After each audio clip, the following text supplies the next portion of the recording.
Mm-hmm.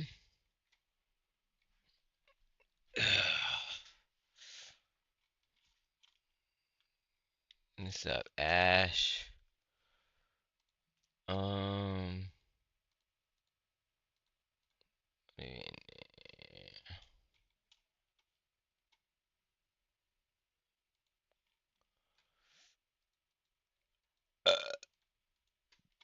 uh, we're just chilling right now.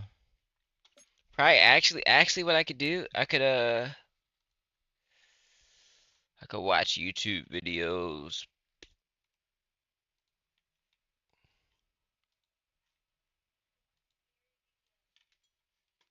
Mm, mm, mm, mm.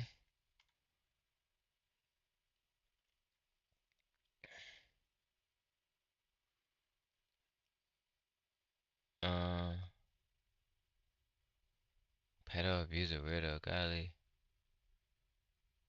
Sneaker in Black Ops 6 until Mass Prestige.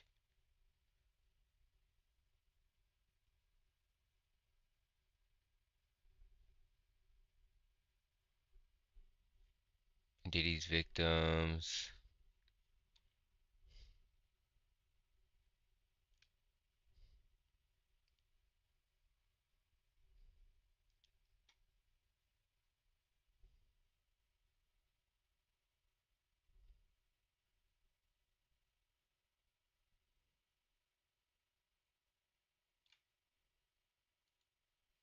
I am not like them or the others. Don't back down.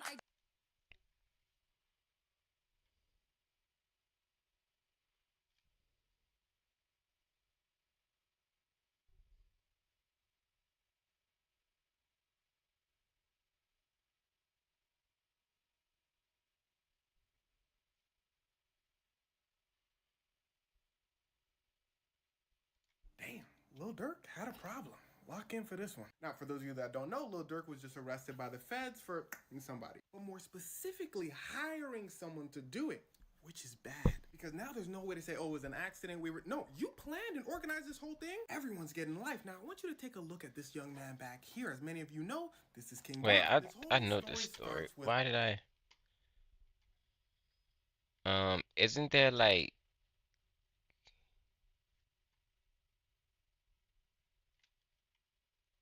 the Mr. Beast allegations?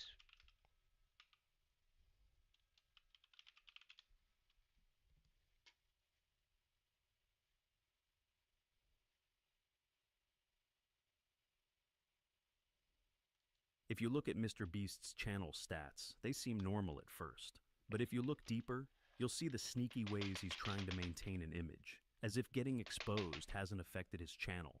In this video, I'll show you evidence that Mr. Beast has lost almost half of his viewership since July, after Dogpack uploaded the first expose video on him, sparking a chain reaction of videos exposing him. So let's get into it, but before we Oh my do, God. make sure to like and subscribe. Anyway, I was recently looking at Mr. Beast's channel stats, like any sane YouTuber does, and then I noticed he's lost half of his viewership. But here's the sneaky part. He's trying to fool people into thinking he's still pulling in the same views, like how he is moderating his comment section to maintain this fake image that people are still watching and liking his content. Sure, he still gets around 100 million views on average per video, but considering he used to get 200 million, his views have been cut in half. So I did some research because at first I thought, 100 million from no way 200 Mr. million, I would Beast's not be viewership complaining. has dropped. After all, his core audience is basically a bunch of little Billies, and little Billies love Mr. Beast. I went on a website called ViewStats, and guess what? It's actually run by Mr. Beast's team. Since he owns the website and has his channel linked, it's the most accurate source when it comes to his channel stats, at least. Okay, ignore his estimated revenue because, trust me, it's way more than what's shown there. But one cool thing about this website is that it tracks his last 10 videos and compares their performance. Do And I guess have what? Riz? What the Mr. fuck? Beast's recent video is ranked 10 of 10, which means it's his worst performing video. Now, I know little Billy in my comment section is going to pop up and say, but Mr. Beast's Nah, video I still has 52 million I don't have views, so Riz. he hasn't Usually fallen the off. girl And first of that all, that No I one said get. he's fallen off. She likes me My already. point is that his viewership has declined and is still declining. Secondly, if Little Billy gets 10 views on his It video, usually of works when course she likes 52 me million already. seems like a lot. And yeah, it's a lot, but not for Mr. Beast. I'm not comparing him to anyone else. I'm comparing him to his own videos. Like when I have to go Considering he out used to my get at way least 100 for a woman, it doesn't work for me. For the kind of guy I am, it does. I tried to play that game. Hey, I just gotta be good at my game. You mean? million in the same time span, 52 million is a drop. Okay, now, let's take a closer look at his last 10 videos. Just look at his top 2 best performing Bro, videos. imagine 50 falling YouTubers. off by millions, but still getting millions. I'm not complaining, bro. We are good. We are good. Fight for $1 million and But survive this 100 is days crazy in though, the nuclear Mr. Beast bunker, allegations. win $500,000. Both videos pulled in 100 million views in the same time span as his most recent upload in the first 3 days. So basically, his viewership has dropped by almost 50%. But Oh my that's not all. god. Let's talk about his second most recent video, a 100 identical twins fight for $250,000. This video is ranked 7th out of his last 10 videos and still has less than 50% of the viewership compared to his older videos. Not as bad as his most recent upload, but still a huge drop. Now, here's the important part. Dogpack uploaded his first expose video about 2 months ago, and ever since then, Mr. Beast's viewership has been steadily going down. And it'll all make sense in just a minute when I explain further. So, here are Mr. Beast's stats from the last 28 days, from September 17th to October 14th. In that time, he's released 2 full-form videos and 5 short-form videos. Now, compare that to Mr. Beast's upload schedule from the previous 2 months, July 19 to September 17th, where he uploaded 4 short-form videos and 3 long-form videos. What's interesting here is that in the last 30 days, he uploaded almost double the amount of shorts in half the time. Now, you might be wondering, what's my point? For those of you who don't know, short-form videos get a lot more views than long-form ones. And the reason Mr. Beast has started uploading more shorts is because he's lost a decent chunk of his viewers. And he's using shorts to hide the fact that his viewership is dropping. Still don't believe me? Okay, riddle me this. Everyone knows Mr. Beast is censoring his comment section. He even has a whole team just to moderate it. And why is he doing that? Because he wants to show his new viewers that nothing's wrong and everything's just fine. He's doing the same thing by uploading more shorts. The viewers he lost from his long-form content, he's recovering by pushing out more shorts. Now, look at his subscriber count. Last month, Mr. Beast gained the least amount of subscribers he's had in a while, going from gaining 27 million subscribers in a month to just 5 million in the last month. Even though, on paper, his views look the same, he's not gaining as many subscribers as he used to, even though he's uploading more videos. Sure, he can upload more shorts to stabilize his view count, but he can't stabilize the number of subscribers he's gaining. If you take a quick glance at his viewership graph and his subscriber graph, it proves my point even more. His views seem stable, but his subscriber count is declining. Just a few months ago, his viewership and subscriber graphs looked like what you'd expect from a normal growth curve. Views gained, matching up with subscribers gained. Now, they're completely out of sync. Even on Reddit, someone pointed this out. But people on Reddit are retarded to next level. Look at this comment. They're exposing Mr. Beast. It's logical that newer videos have fewer views since views accrue over time. And yeah, from a viewer's perspective, that makes sense. But if you know anything about YouTube and how to use tools like this pedophile website, stuff. you can get a pretty accurate idea of how a video will perform over time. You don't have to just sit around and wait Chat to see logs, the final result. messages. Driving the 100% electric Nissan Ariya is like being fully immersed and fully focused. It See happens why it's been awarded a consumer because Best the Buy. people that be Drive the all-electric the Nissan moderators, Ariya today. the moderators be young as shit, The nature of our enemy. and you got grown ass men talking What do to you want us to do kids. about it? Protect us. Unlock the Vault Edition today. Then there's this gem. Yeah, only 90 million views in 2 weeks. That's still more than any other YouTuber I can think of. Sure, 90 million is a lot of views compared to other channels, but we're talking about a guy who used to get double that in the same time frame. Now, he's pulling in half. That's a clear sign of declining viewership. You can't just say, Mr. Beast still gets 90 million, so he's not seeing any decline, just because it's more than what other YouTubers get. That's just a stupid argument.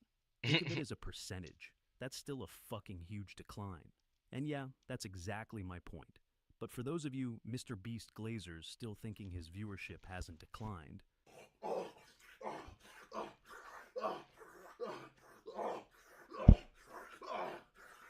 But what the okay, look at hell? this. This is a screenshot of Mr. Beast's channel stats on July 3rd, right before Dogpack uploaded his expose video. He had 1.3 billion long-form views. By August 2nd, he was down to almost 1 billion views. But fast forward to September and half of October, and he hasn't even been able to hit 600 million views. Now, some of you might have noticed that his shorts views have stayed about the same, but here's what you're missing. In the last 28 days, Mr. Beast has uploaded 5 shorts and got 1.5 billion views. Compare that to August, where he uploaded 2 shorts and got 1.4 billion views on short-form videos. And in July, he didn't upload a single short and still managed to get 1.7 billion views. So, where he used to upload an average of 2 shorts a month, now he's uploading 5 shorts just to get the same amount of views, or even less. From July to October, Mr. Beast has lost almost half of his viewership. Anyways, if you still disagree, let me know in the comments down below. But that's all from me. Like and subscribe.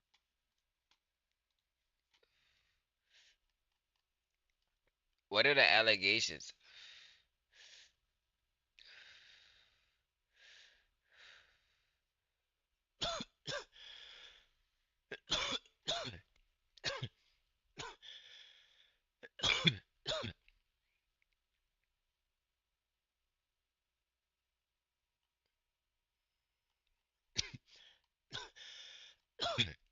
Isn't it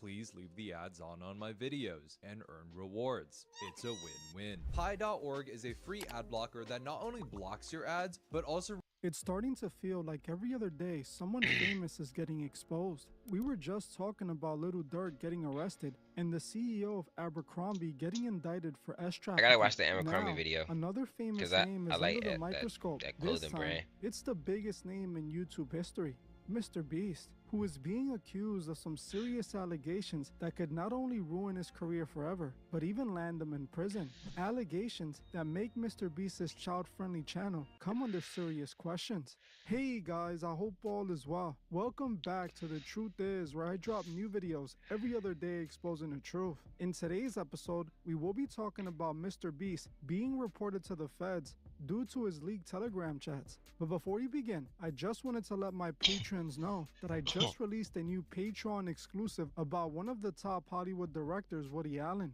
The video is about how Woody Allen got away with marrying his own daughter. If you're a Patreon member and haven't seen it yet, make sure you go check it out after this one. You can find the link in the description or in the comment section. Thank you all. Now, let's get right into it.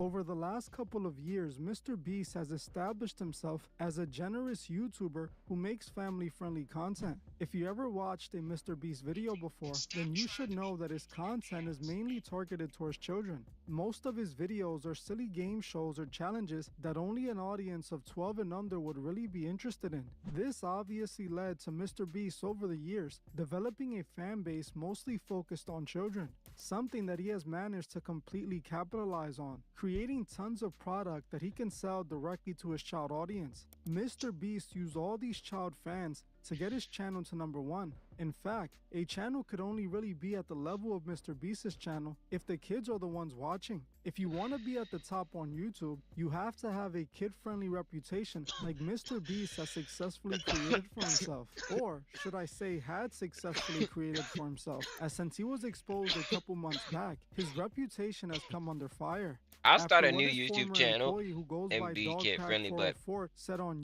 I YouTube would about Jimmy, it would have he to have like a raised some whole serious plan, questions about and, Mr. I would Beast's have to brand. like make stuff Dogpack knowing that called it out works. Jimmy for staging his videos, But for supporting now, CP artist I'm Shadman, gonna conducting illegal child lotteries, and rigging them. He also accused them of knowing about his close friends Chris Tyson's inappropriate behavior with young fans. See, Dogpack came out exposing Jimmy right after his close friend Chris Tyson was exposed for grooming teens in his Discord server. He was caught sharing adult videos with teens whom he had recruited to be his mods, teens who were fans of the Mr. Beast channel. When these allegations came out, Mr. Beast quickly took steps to distance himself from his best friend Chris Tyson in order to save his company. Mr. Beast made a statement telling his fans that he had no knowledge of his friend's inappropriate behavior, but he's claiming lying though. that he was going to do an investigation Like into the if you're matter with to somebody see if every any of it day was or true. whatever, The bro. only thing is, Dogpack404 and others exposed that Mr. Beast was an active member on that server where Chris Tyson was grooming these young fans. Mr. Beast was caught on the server making an inappropriate joke with Chris Tyson, which basically proved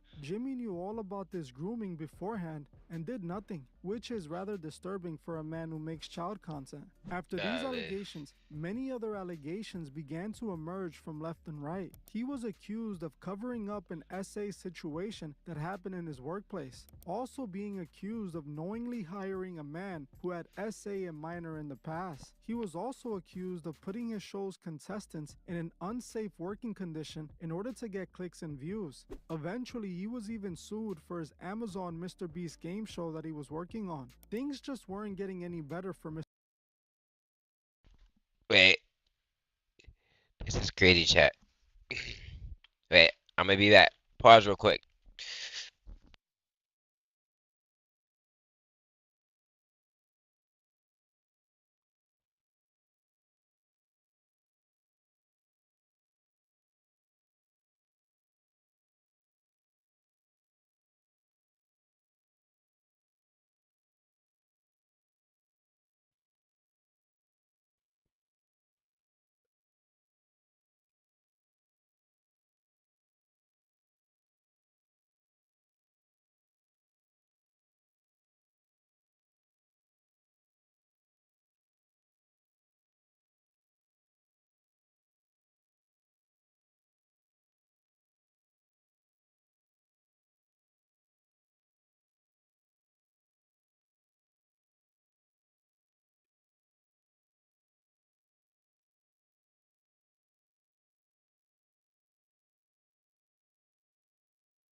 Alright, chat. Sorry about that.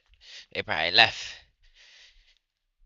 Yeah, start it back Mr. up. Beast, and just a few days ago, things only got worse. Recently, Mr. Beast is getting exposed once again, and this time, things aren't looking so good for him in the slightest. What he is currently being called out for contradicts everything he said in the past about not knowing about Chris Tyson's inappropriate behavior. Several blogs are reporting that Jimmy has been reported to the FBI due to his leaked Telegram chat logs. The leaked chat logs shows conversations between Jimmy, Chris Tyson, and other Mr. Beast employees. The chat logs only seem to further confirm the allegations of Chris Tyson's extremely inappropriate behavior towards young people and Mr. Beast knowing all about it. In the chat logs, Chris Tyson repeatedly posted inappropriate memes and photos. At one point, Chris even posted a photo of a very young teenager in an inappropriate outfit that exposed their chest area. On top of this, the leaked chat logs showed Chris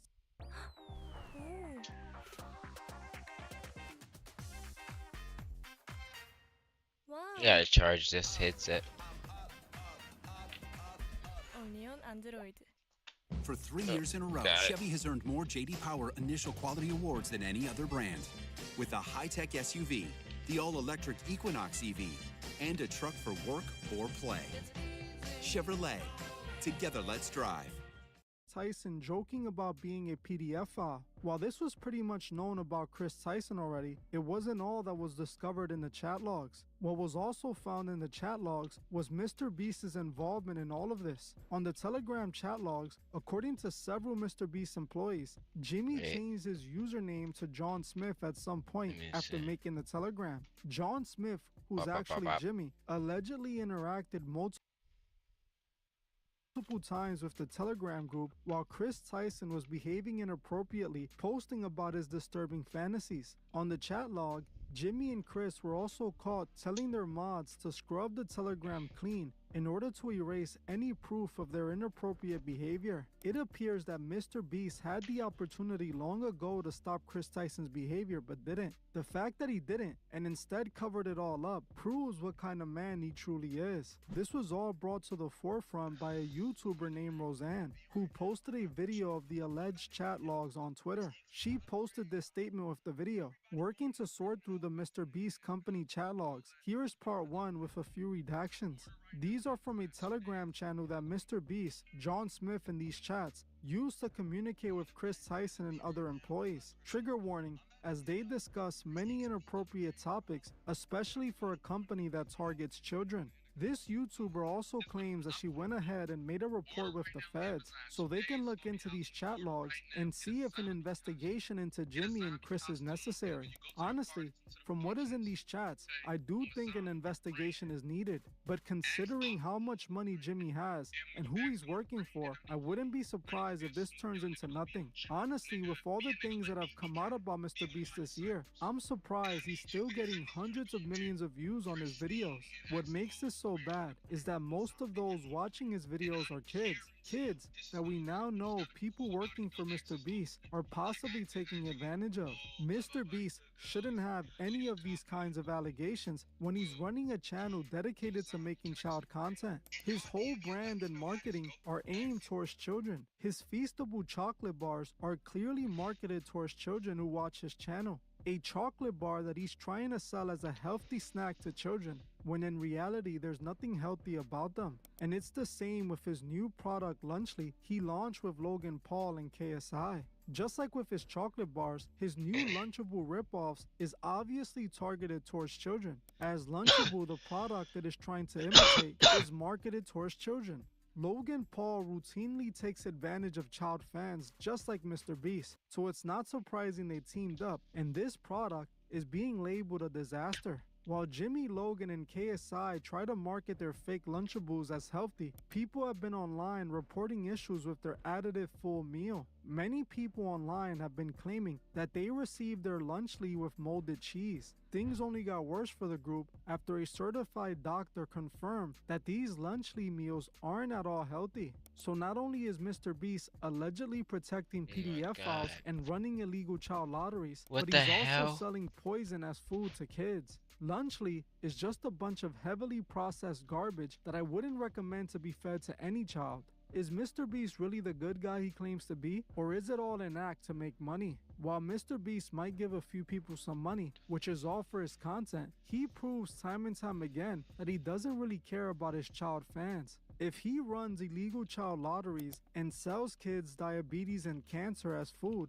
how is he that good of a person? So many companies who use child labor donate money to charity every year. Does that erase the fact that they use child labor? Do the poll chat. Money to charity make them good people? In my opinion, no, not at all. These are all just wolves in sheep's clothing preying on the innocent. Mr. Beast has built himself an empire preying on his child fans. Fans that we now know aren't safe while interacting with the Mr. Beast cast. Who knows what else this man is hiding? What else is going on behind the scenes in his company that is being covered up? One thing that I will say is that he does have these soulless eyes that make him look so untrustworthy. And everything that he has been doing lately just further proves that there's something up with Mr. Beast. I believe that with what has been exposed about Mr. Beast, that children should be kept away from him and his platform. He's obviously not the man he presented himself to be. Your children aren't safe while watching Mr. Beast. Chris Tyson allegedly groomed fans of Mr. Beast.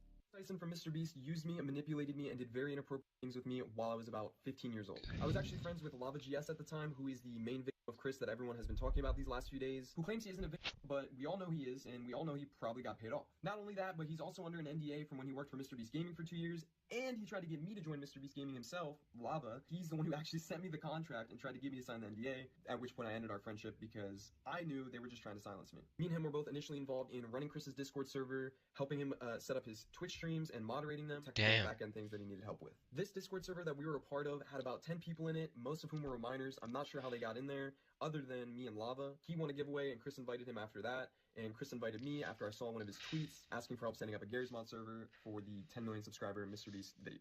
This turned into us having lots of private conversations with Chris and playing video games with him for hours on end. Not only did we do a lot of unpaid work for him that he promised he would pay us for, he would also frequently bring up topics that was definitely not appropriate to bring up around 15, 16-year-olds, especially with him being like, I don't know, 20, 21 years old. He would even go as far as linking me several different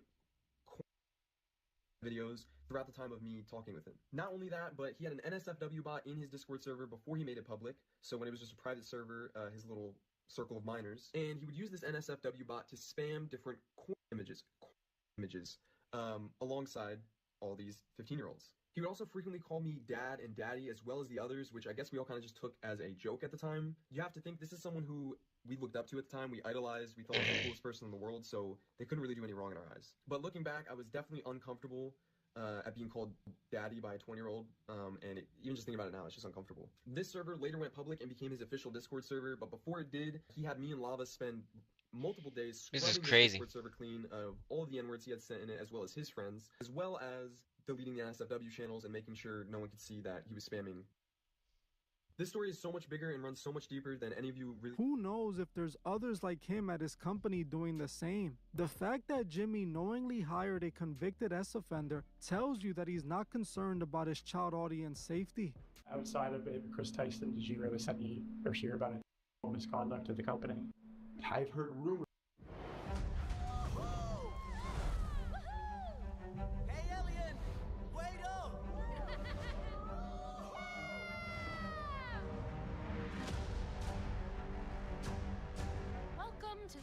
I need like a Mom and Dad were king and queen. like a streaming book show. Spell was cast upon them. We can't keep this secret much longer. Your kingdom needs a real ruler. I know. Dad, put him down.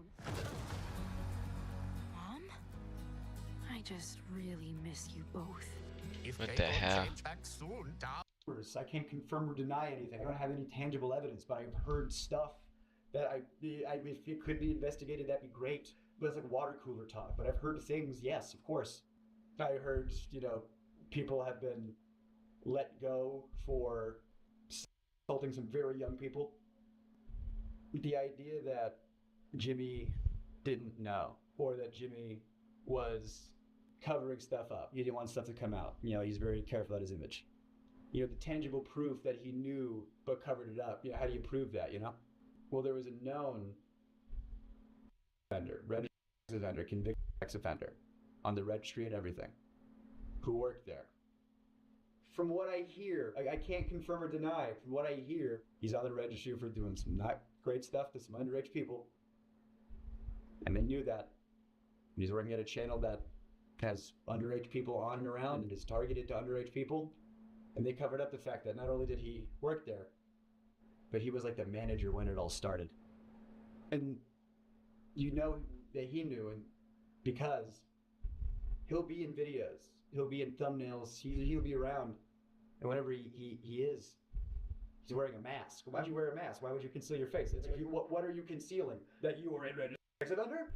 And that your face could be looked up on a thing? How much more can you literally cover up offender with a physical mask? Like, do I have to Is it more on the nose, or I don't know why they let him go because there's rumors back and forth. So I don't know why they let Damn. him go, but he did leave at one point.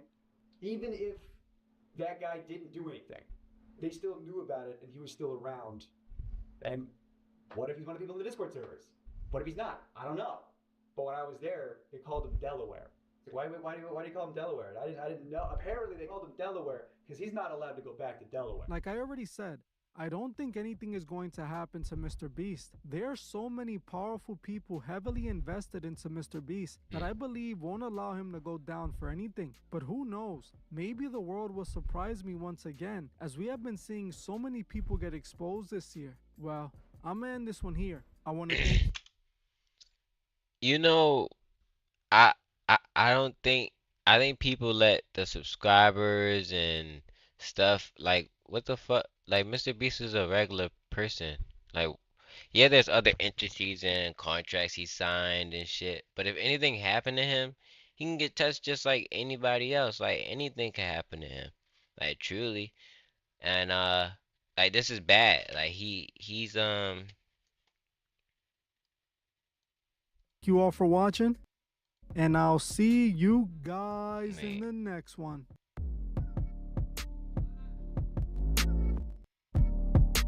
oh, it wasn't that loud.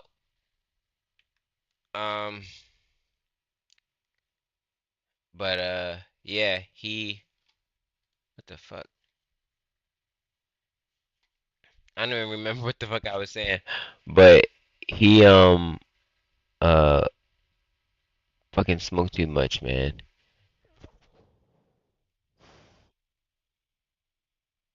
Oh, yeah, like by like he's accessible just like anybody else. He don't have like no bodyguards and shit. It was like a video probably like a couple years ago. He just was living in like a fucking one bedroom, one thing, and he got touched. Like he was accessible, so he's still accessible. If what he's doing to kids and the pedophile is just crazy. Um, like what he's doing, and they want to shut it down, he can be shut down. He can be found. You could just knock on his door. So I don't get like he be painting. YouTube can paint this like thing of they know some unknown and people got like people watching him. How did he go down for murder for hire? Like if people are so watching him and everything, obviously he was loose about it and everything. But the Illuminati, like he wouldn't even have to do that. He not in the Illuminati. Eh, He's like obviously he wanted to do it himself because he already in the gang. He already can get people to touch him. I mean, but it's like, how are these people that are so caught in the Illuminati getting caught for stuff? They're not in the. There is no Illuminati. The Illuminati is like, well, it is a group though. It's probably Diddy and them. It's Diddy and them and some other people. But but like the industry for real. But it's certain people who are really it though. It's not just everybody. At Vistaprint, But we're gonna go to this Abercrombie CEO. I like Abercrombie and Fitch. This is pretty surprising to me. print signs so people can see your brand. But when I was a kid, I did see I don't know if it was a video or pictures where they were like fat shaming. They didn't want certain people to wear their clothes if you weighed a certain weight or if you looked a certain way. They actually would prefer just throwing their clothes out and burning them than having a certain type of people in their clothes. So you know, um, I didn't really have no understanding or power to be like, damn, I don't care not to wear this because of that. But now, as I got older, like, damn, I really like Abercrombie, man. I like Abercrombie for real. It used to be my, this used to be my name on Facebook. Like literally, used to have Abercrombie in it. Up close. But we also print Like signs so this that is people can crazy. see your business. This year has been such an interesting year. It seems that Hollywood has been unraveling right in front of the masses. This was the year that so many powerful people were exposed one by one. No, While hundred recently percent. people have been obsessed with Diddy, it seems that they Too have bad. forgotten of Too all the other fucking names bad. that were You exposed know? this year. Nickelodeon and Dan Schneider were exposed for bad. their evil against children. The WWE and Vince McMahon were exposed for taking advantage of women and trafficking. Kanye West was also allegedly exposed for trying to take advantage of women just like Diddy. Now, another powerful man is being accused of similar crimes as Diddy. This time is the businessman and former CEO of Abercrombie and Fitch, Mike Jeffries, as he has What it is doing the action that's already bad, which is like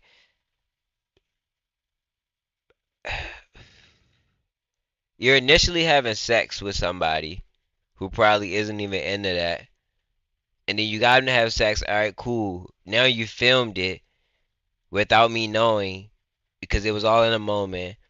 Now you're holding me to this. Now you turn one crime into like 1,000. Then they go on for years. Then there's different people, and then we trauma bonding because we ain't about to come step forward and say nothing. This getting good. Like we still connected. We growing a career. Like literally, somebody walked in on P Diddy doing something, and that guy got like a better career or some shit. Like he got an advancement in his career. So it's like it's crazy. Um, just knowing certain secrets, it's a good thing and a bad thing because it's like who are you to know it, and why do you know that? Do I need to keep you knowing that? Like, what do I need to do to have this not come out? just gotten arrested for horrific crimes that might just be worse than Diddy's. Hey guys, I hope all is well. Welcome back to The Truth Is, where I drop new videos every other day exposing the truth. In today's episode, we will be talking about Mike Jeffries, the former CEO of Abercrombie and Fitch. Let's get right into it. Right now, we are witnessing one of the most interesting moments in our recent history. We are watching a shift in the tide. For the longest, the rich and powerful have always managed to get away with doing the most horrific crimes. Whatever they did, they either get a slap on the wrist for it, or worse, their crimes are just covered up entirely. This made the rich and powerful untouchable, allowing them to do as they please without any consequences. But it appears that this year, that armor that was protecting these monsters has finally broken. Name after name just keeps on getting revealed, showing us who are truly the monsters of this world. This time, it was one of the most richest businessmen in the world, the former CEO of one of the most known clothing brands in the world, Abercrombie and Fitch. Just like P. Diddy, it's being reported that Mike Jeffries was arrested on trafficking charges. He is being accused of using his status and power as the CEO of Abercrombie to trick male models into participating in sex parties with him and his accomplices. Going over the indictment, I can't help but think of Diddy, the And what's crazy is this too. He was turning males that were straight. He was having them do gay thing. Well, they obviously was doing it, but they were doing gay things to get on the covers, to be a model for Abercrombie, to have the opportunity to just get the opportunity. They were doing gay stuff. If they were straight, they were doing gay stuff to just have the opportunity to be on the cover of an Abercrombie thing or advance their modeling career portfolio. It's crazy. The allegations are quite similar, besides the fact that Jeffrey seemed to only be interested in male models. According to the indictment, since at least late 2008 to 2015, Mike Jeffries and his two other accomplices, Matt Smith and James Jacobson, ran a male trafficking ring. The indictment claims that Mike used his power as the CEO of Abercrombie and Fitch. I was one of those guys that used to stand outside the store and their boss would think I was standing good. Stand outside the store? What? Like what? Like th there was meetings and shit? That's crazy. to convince male models to participate in his own version of the Diddy freak-off parties. Good money for a part-time job though.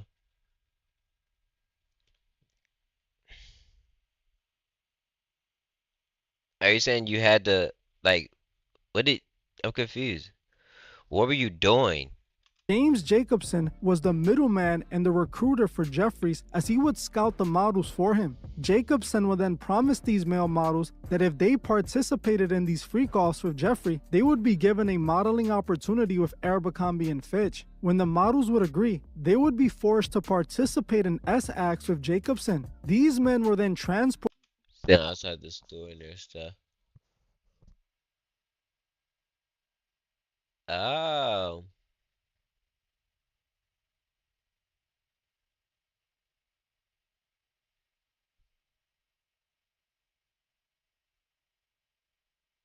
Who the money?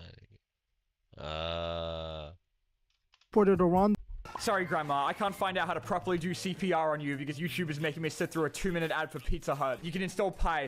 The world to participate in Jeffrey's freak-off parties, and in exchange, he promised them opportunities or paid them off. Now, let's read this full indictment together, as it's truly disturbing in so many ways. The defendant, James T. Jacobson, also known as Jim Jake, Mr. Cook, and Todd, was employed by the defendants Michaels Jeffries and Matthew C. Smith to recruit, interview, and hire men to perform commercial S-acts for Jeffries and Smith, including at the New York properties from approximately 2008 to 2015. The defendant Michael S. Jeffries, Matthew E.C.W. Smith, and James T. Jacobson, together with others, operated two international S-trafficking and prostitution business. During this period, Jeffries and Smith relied on their vast financial resources, Jeffries' power as the CEO of Abercrombie, and numerous people including Jacobson. Yo, I I always wanted to be a model, but that's just like a thing you see that you could do as like an easy stream of income. Like that's a thing that like when my brand gets bigger, I'm already huge. Like I'm bigger than like the amount of views that I have in here. I'm big over a period a span of time.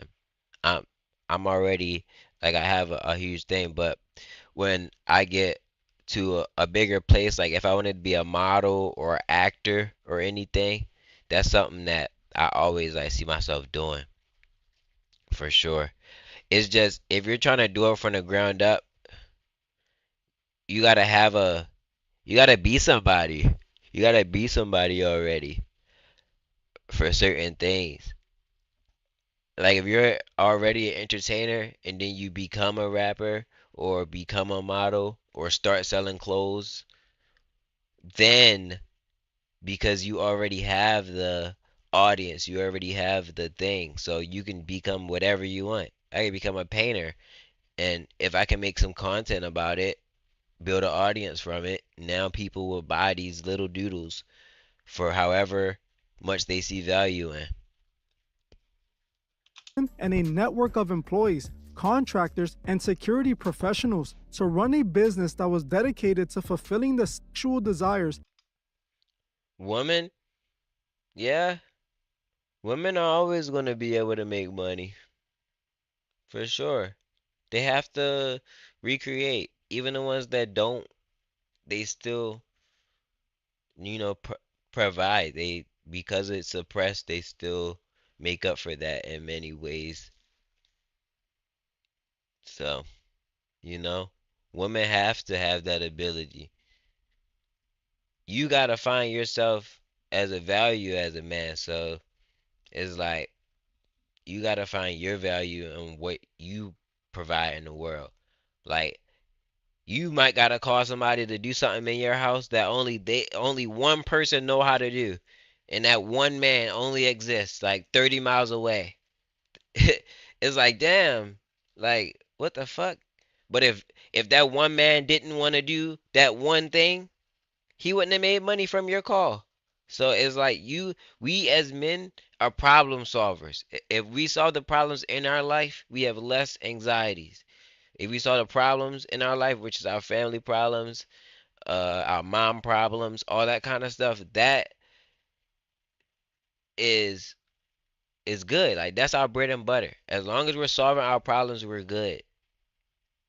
We all have problems. We have to solve them. That's the thing. Like I've been having to create this freaking photography website for like a year probably. I keep saying it. I'm doing it now. Like I have to do it now. It's like screaming at me. Like I'm waking up. I see too many images of it. Like I gotta do it now. Like this freaking photography website, man. Um, but yeah, you have to find your value as a man and apply it. Apply it because that's what people are gonna like you for.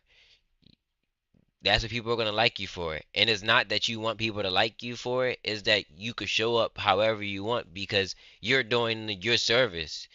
It's not like they want you to show up happy or sad. No, they want you to show up and do this thing. They don't care how you're showing up doing it. As long as you're doing what they need you for. And that's how you get rich. That's how you get all you want because if this family knows that they can call you and rely on you, imagine how many other families can call you and rely on you. Now you have your own business now. You have your own business because multiple people can call you at any given time and get your service that only you can provide. The way that it looks. They like the way that it looks from him. They like the way that the pictures come out when he pressed that button. Everybody got the same camera, but when he pressed that button, they want that boy. They don't want that boy with the with the Canon EOS something. They don't want that boy with the Sony just like me. You feel me? They want me because the way what I see when I snap that, when I edit and I be chopping that stuff up, when they see it back, they be crying, they be emotional. So it's just like you gotta find your value and do that shit, man. Like for real. It like we all gotta make our money. It's all about how you're making your money. You might be in a phase, or you may be doing it for many years, where you're making money in a crazy way, where you know it's bad, but it's like all you can do. You know, you're going to get through that. You're going to learn eventually that like there's different ways to make money. Once you're making money, that's good, but it's all about how you're making money because shit really catches up with you. Like money comes and goes. Like money is you're supposed to solve your problems. Like you'll feel better if you buy stuff that you really need compared to just buying stuff just because. Like none of I get older, I feel my purchases, and that's financial literacy itself. If you can feel like you need to be connected to your like that's something that like when you're a kid, you're giving money and you can just spend it. You don't even feel it. You don't even feel like, oh, that was a dumb purchase. Like being conscious of that or feeling that like damn tomorrow I won't be able to get this or I might have to ask this person even though I have it right now. I didn't even have to spend it, but tomorrow I wanted something that may be $20 that I didn't even have to spend today. So it's like financial literacy is big. Like financial literacy is bigger than just saving. Like saving does nothing. Like it doesn't get you more money. But it's saving. It's saving. Saving is saving. Saving does not make you rich. Now if you're saving a lot of money, that's how you become rich. But you can make a lot of money in a short period of time and and then now you're rich and you didn't even save as much as somebody who probably saved 50,000 over periods of times, but you made like 100,000 one month, 100,000 next month. You don't even have to save. So but you have to save in real life. You have to save. Saving is like that's how you save. Save chat. Don't not save. I'm just saying, saving does not make you rich. Uh, the way that we only understand shit is like saving money and um the bank, having a credit card, but it's more to it. It's way more to it. Like it's your choices, it's other people's choices, it's like unexpected stuff. You have to have money for the unexpected stuff, bruh. Like, they don't even teach us that, bruh. Like, you gotta have money for unexpected stuff, and you feel unexpected stuff when you're an adult. Like, I be feeling all my choices now. I be seeing them before I do it too. Like, I have to literally be conscious of every choice I made. The smoke detector was going off, right? I'm like, bruh, why? Why? All of them start going off, so, you know, I've solved that problem. That shit was irritating. It took me a while. I ain't even gonna cap because I was I was gonna order Amazon batteries. It was gonna come tomorrow, but then I'm like, bro, this is happening right now. I get on the phone call, all these other people, they saying they gonna get to me after hours or like 3 days from now. Bruh, the beeping is going off now, so I have to fix that now. And by me trying to fix that, I'm moving shit around, trying to stand on top of stuff.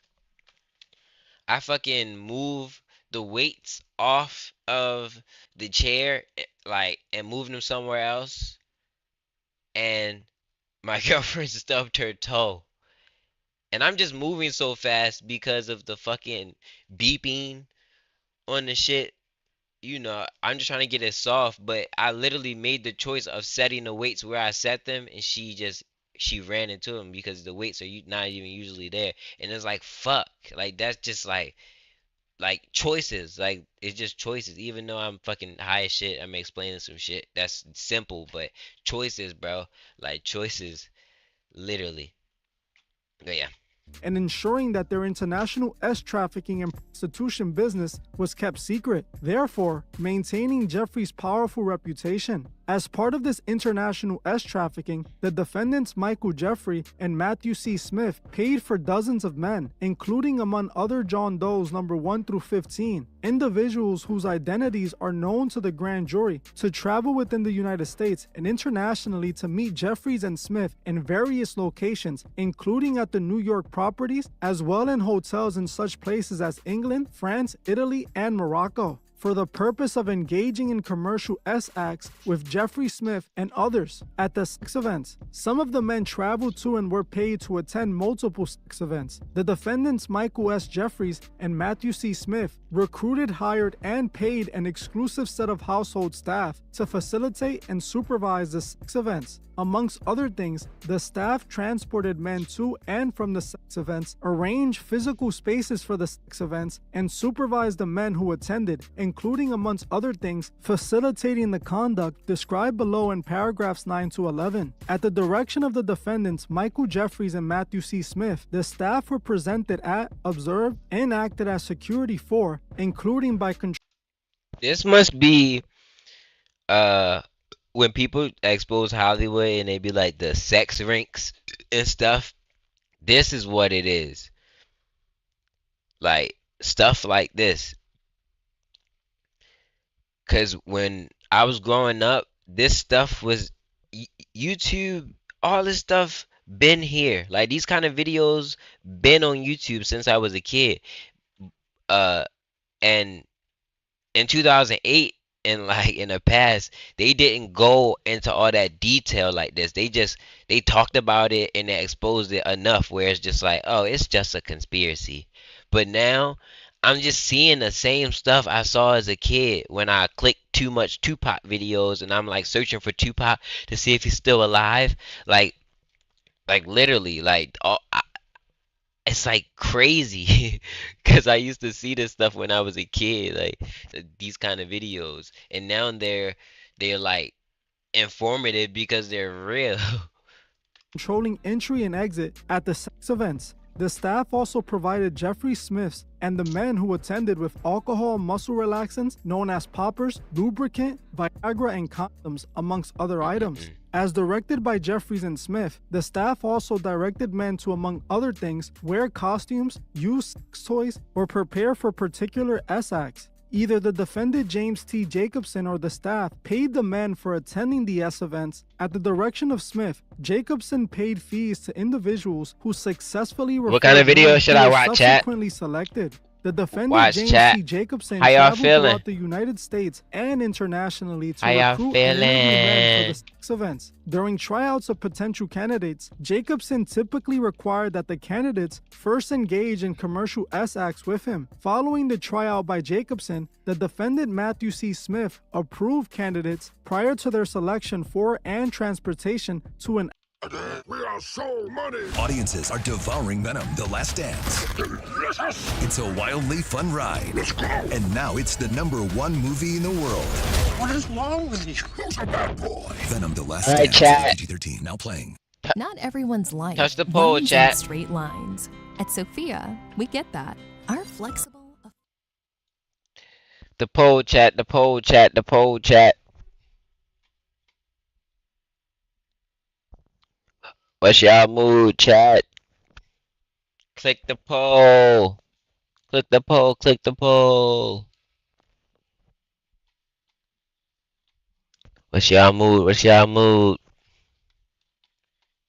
who successfully referred men who were selected. The defendants Michael S. Jeffries, Matthew C. Smith, and James T. Jacobson, and others acting at their direction, employed coerced, fraudulent, and deceptive tactics in connection with the recruitment, hiring, transportation, obtaining, maintaining, solicitation, and payment of men to engage in commercial S. For example, Jeffries, Smith, and Jacobson and others acting at their direction employed a referral system and interview process that failed to inform men of the details of the sex events before they attended, including the full extent and nature of the sexual activity that would be required of the men at the events, including amongst other things. While I can't say was listed here, let's just say backdoor play with large adult toys. Let's continue. Required that prospective candidates first participate in a sexual encounter or tryout with Jacobson, at times without any notice. Caused men to believe that attending the sex events could yield modeling opportunities with Abercrombie or otherwise benefit their careers, or, in the alternative, that not complying with requests for events acts during the events could harm their careers, including by, amongst other things, referring directly and indirectly to modeling opportunities that did not exist, incorporating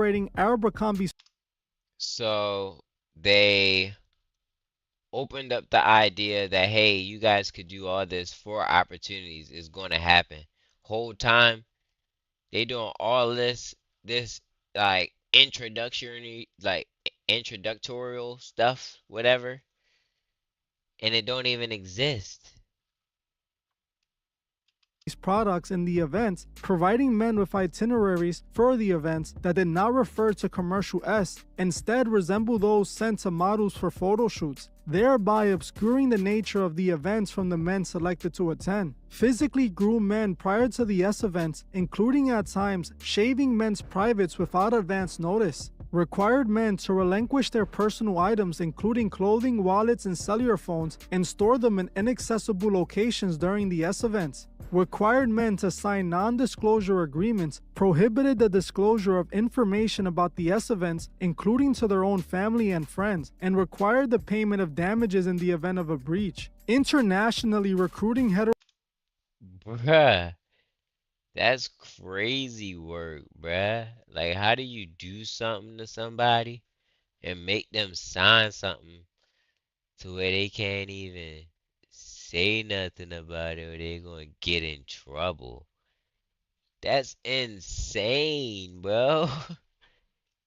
heterosexual men, certain of whom were unwilling to engage in particular S acts, including backdoor, and insisted that men who previously stated they were unwilling to engage in particular S acts, including backdoor, nonetheless engage in such acts during the S events. Pressured men to consume alcohol, Viagra, and muscle relaxants known as poppers during the S events, required the presence of the staff during the S activity, and ensured that men attending did not leave the S events until Jeffrey and Smith decided. On more than one occasion, the defendants Michael Jeffries and Matthew C. Smith either directed others to or personally injected men in their privates with a prescription-grade erection-inducing substance for the purpose of causing the men to engage in S acts in which they were otherwise physically incapable or unwilling.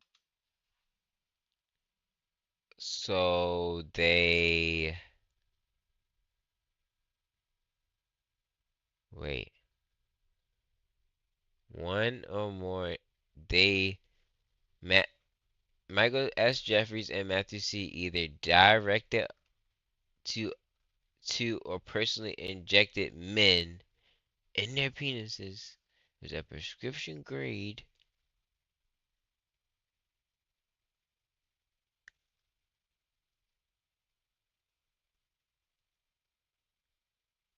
what the hell?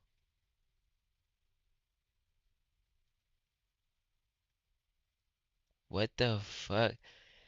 The fact that the injection were not merely indicated infinity cause men to suffer painful physical reactions that last several hours. Jeff O. Smith employed they used to fulfill their own sexual desires by causing men to submit to them. They employed their use to fulfill their own sexual desires by causing men to.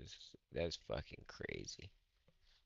Notwithstanding the fact that these injections were not medically indicated and frequently caused the men to suffer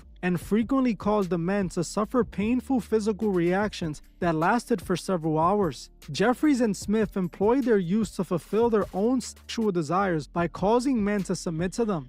As you can see, these are some really troubling allegations. What this indictment tells us is what I've been saying for a while now. Diddy isn't the only one in Hollywood having these crazy freak-off parties. It's many of these powerful people up to this disturbing behavior. Just like Diddy forced people to participate in his freak-offs with the promise of a music career, Jeffries promised male models that he would give them a career modeling if they participated in his freak-offs. He literally forced straight male models into participating in his all-male freak-off parties, literally injecting their privates with something that would force them to be in the mood. This is what the industry does. This is the unspoken price of fame. If you want to make it, you have to sell out and compromise. Now, if you're asking yourself, why are all these elitists participating in the same activities? Well, it's because they're all a part of the same religion, Thelema, or the Golden Dawn. What the masses don't know is that the Thelema, or the Golden Dawn, is the secret religion of the elite in Hollywood. These group orgy rituals come directly from this religion, and they do it to harness sexual magical energy.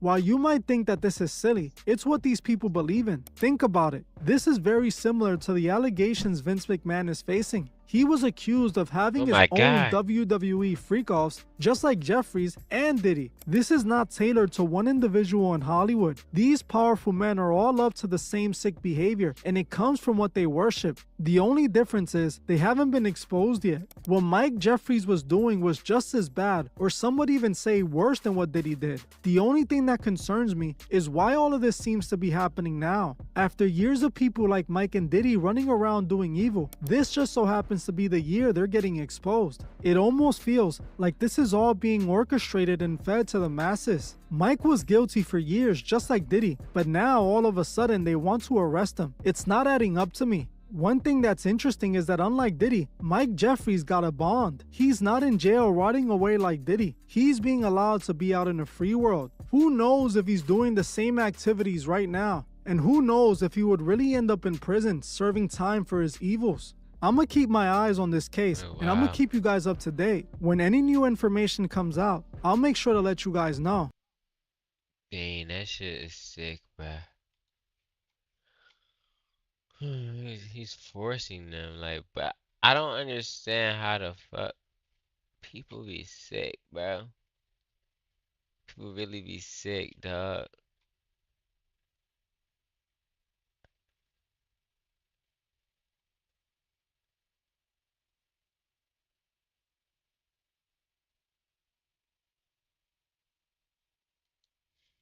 AI is smart, but it can also help you get smarter. AI tools are already helping people. It's likely that whatever career you're in will benefit from AI tools. Try it yourself. Over the last 10 years, the world has been witnessing advancements in technology that were once only seen in movies. In 2024, we have technology that allows you to fully enter a digital virtual world, vehicles that can drive themselves, and AI that can answer all your questions. In all aspects, it appears we are now living in one of those futuristic movies. With Elon Musk's recent announcement, this is only becoming more and more true, as the tech billionaire announced that he will soon be selling humanoid robots as seen in the Will Smith movie, I, Robot. Hey guys, I hope all is well. Welcome back to The Truth Is, where I drop new videos every other This day is exposing weird, the dog. Musk has been making advancements in technology for several years now, but recently he's been kicking things up a notch. For years, we have been hearing about Tesla's self-driving cars, but as of recently, Elon has been focused on other technologies. Some time back, I spoke about Elon working on a brain implant chip that would allow people to connect to a computer and the internet directly from their brain. I spoke about how disturbing that sounded and how it would negatively affect our world. Since then, Elon has been working on more disturbing technology that was ripped right out of a sci-fi movie. This time, Elon is pulling inspiration from the 2004 hit movie I, Robot that starred Will Smith. I, Robot was a movie about a futuristic world where humanoid robots had become household appliances. In the movie, a police officer played by Will Smith becomes distrustful of those robots and believes they have bad intentions. When he eventually finds out a robot might have been behind the death of the robot's creators, he starts investigating the company where they're made. In the movie, robots are programmed not to harm humans, meaning a robot couldn't be behind this crime. But Will Smith was suspicious of the robots and believed they were capable of operating outside of those rules. This leads Will to investigate the company where the robots are made, and he eventually discovers a conspiracy that may have enslaved the human race. When he finds out that the AI system created to operate the robots have broken off from its programming, believing that in order to save the human race, it had to protect it from itself. So the AI reprogrammed the robots to eliminate threats that it believed would hurt humanity. The movie was mainly focused on this advanced civilization that had integrated autonomous vehicles and humanoid robots into society. The movie showed the dangers of what such a world like that could bring. Now, it appears that we're walking right into that futuristic world, with Elon Musk leading us. Just a couple days back, Elon Musk held a presentation for his Tesla stockholders, showing them what his company has. This is like, it depends how much they are, because if these robots are running for like 30,000, 50,000, people ain't gonna be getting them. If whoever got one, if you recording yourself with one, like that you got one or something, I feel like it. They're gonna be like 10,000, 20,000. They need to be expensive as fuck. Like make that shit like 100,000. Like don't make that shit accessible to everybody, bruh. Cause if he do, then it's gonna be knockoff versions, bro. And once other people start being able to make robots, bro. Once there's Temu versions of fucking robot.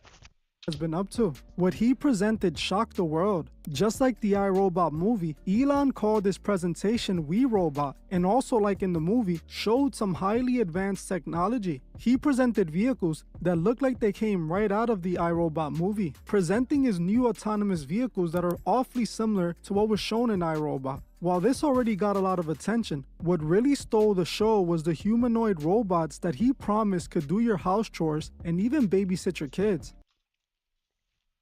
You wanna know what's crazy? The babysitting your kids thing is crazy. Why is that? Cause you know black people, you know, they always at work. They be needing you need babysitter. This is crazy, bro. Elon Musk, please don't make these things affordable. Please. Oh, and like these things are gonna get people killed.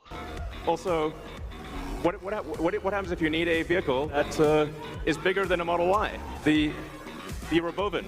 The Robovan is we're going to make this, and it's going to look like that.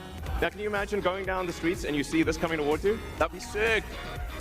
This can carry up to 20 people, and it can transport goods. So you can configure it for goods transport within a city, or transport of up to 20 people at a time. So this is gonna, the Robovan is what gonna solve for high density. Sports team somewhere, or you're looking to really the cost of travel down to, I don't know, 5-10 cents a mile, you can use the Robovan. Some people call it the Robovan, but speaking of robots, so Everything we've developed for our cars, the batteries, power electronics, the advanced motors, gearboxes, the software, the AI inference computer, it all actually applies to a humanoid robot. It's the same techniques. It's just a robot with arms and legs instead of a robot with wheels. And we've made a lot of progress with Optimus. And as you can see, we start someone in a robot suit, sort of down, and then we've progressed dramatically year after year. So if you extrapolate this, you're really going to have something spectacular, something that anyone could own. So you could have your own personal R2-D2 C-3PO. And I think at scale, this would cost something like, I don't know, $20,000, $30,000. Probably less than a car, is my prediction, long term. Now, it'll take us a minute to get to the long term, but fundamentally at scale, the Optimus robot, you should be able. You know what's gonna be funny when this robot stuff, like when it boils over, the people who were like blindly working in the factories and like was there when they came out, walking them out, like the people like this, like the people with the red things around their neck, like her. Like, if something ever happened with these robots and they start killing people, they're gonna be like, "Oh my God, I wouldn't have never expected this to happen." Like, they're gonna have like life crisis, like midlife crises, all because of this. Like, they're gonna be like, "What the fuck? Like, no way, dude!" Like, they're gonna be freaking out because it's like you guys put your face on that. Like, Elon Musk's face not even on that. But fundamentally, at scale, the Optimus robot, you should be able to buy an Optimus robot. That's how people get karma, because you help build that empire up in some way. I think probably $20,000 to $30,000 long term. So and what can it do? It'll be able to do anything you want. So it can be a. I don't think it's evil, but I don't think it should be for common people. And not even common people as far as in like money or anything, but why do you need a robot? Why do we need a robot? Like, why do a common person need a robot, bro? Like, why? That like we should need a license. We should need a license for it or something, bro.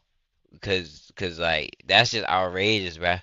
Teacher, babysit your kids. It can your dog, mow your lawn, get the groceries, just be your friend, serve drinks. How can it get the groceries? That means it's going to be interacting with people. It's going to be out in the world, bro. That's fucked up. That's fucked up, bro. That's fucked up. That's fucked up. So, alright. If people are randomly having car accidents now, like randomly running lights and just randomly running lights and getting into accidents and stuff, imagine how it would be with AI. Like, they would get randomly hit. Like, they would get randomly hit. It would start being a statistic that these things are getting hit or something. So because of the increase, like, why is it going to the store? Why is it standing in line next to me, bro? Like,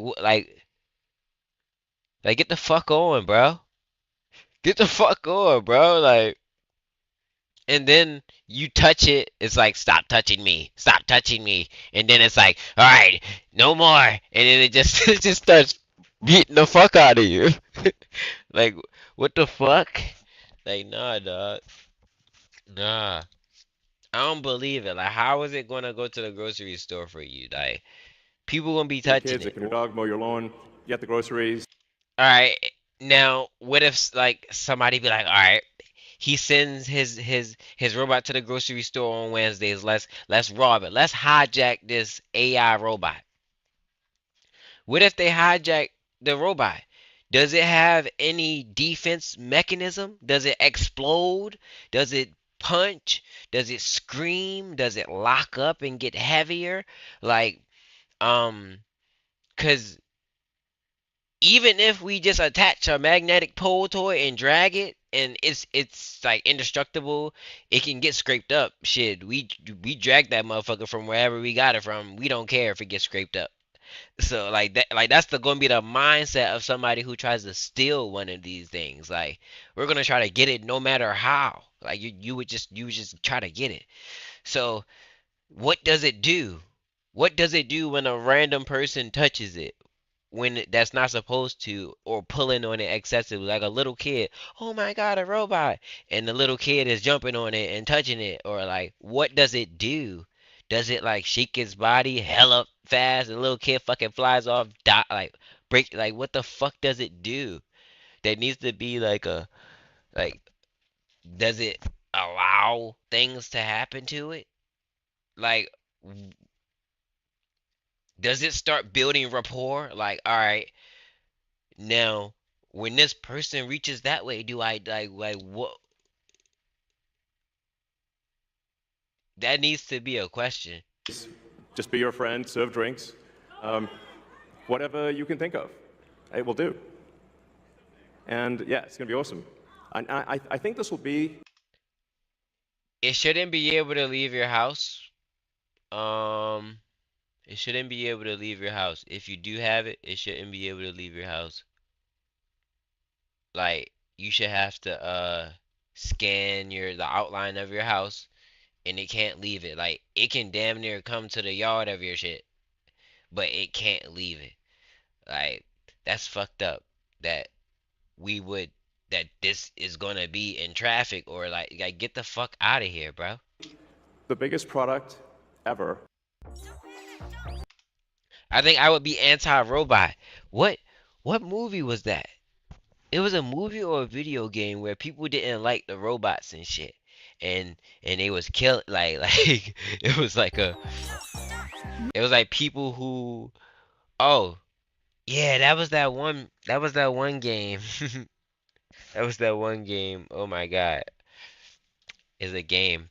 But yeah, people was either for the robots, or you was against it and you was killing them and stuff.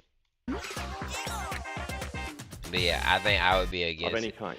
But I would have my own robot. I would try to build my own robot for sure. As you heard for yourself, Elon Musk promises that you can buy these humanoid robots for less than a car, stating that they would be less than $30,000. Oh my god.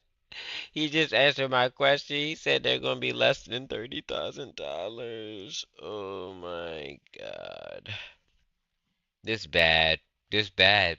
All it takes is Cardi B fucking, all it takes is Cardi B to buy this shit. All it takes is Cardi B to buy this shit, and Twitter is gonna be like, only 11,000? There's people who are common people who got clout, and they could buy that. They could buy that. They could buy it. Cause the first people who get it and can make content from it, that's a good investment. It's a good investment. So that's just crazy. It's just crazy, bro. That's crazy. Bro, if these just be 10,000, then there's different levels. It's gonna be like standard. Oh my god. People, you can expect these robots in your home by 2027, which is less than 3 years from now. Not only is Elon Musk trying to implant chips in your brain, but now he's trying to sell you AI humanoid robots to roam around your home. Honestly, this made me nervous for our future, as I can only imagine how terribly this can end. If the iRobot movie showed us anything, is that this kind of technology always seems to backfire on us. Just look at how these robots are talking with people, and tell me if that doesn't freak you out. Hey buddy, how you doing, man? I'm doing good. It's nice to meet you. Nice to meet you. What's your name? I'm Optimus. Okay. My name is Tony. Tony? Yeah. Really? Yeah. Nice to meet you, Tony. Nice to meet you too, buddy. Hey, can you Awesome. can you play basketball? Can you shoot like jump shots? Maybe one day. I'll teach Can you. you? I'll teach you. Really? Yeah. Awesome. Yeah. Thank man. you, Tony. Thank you, brother. Much appreciated. All right, man. You like Balenciaga? I got an outfit for you. Really? Yeah, I got an outfit for you. Awesome. That's cool. Yeah. All right. Well, I'm about to order you. Okay. All right. I'm gonna order you, and then I'll see you in another couple months. Okay. Bruh. This is crazy. Mm-mm-mm.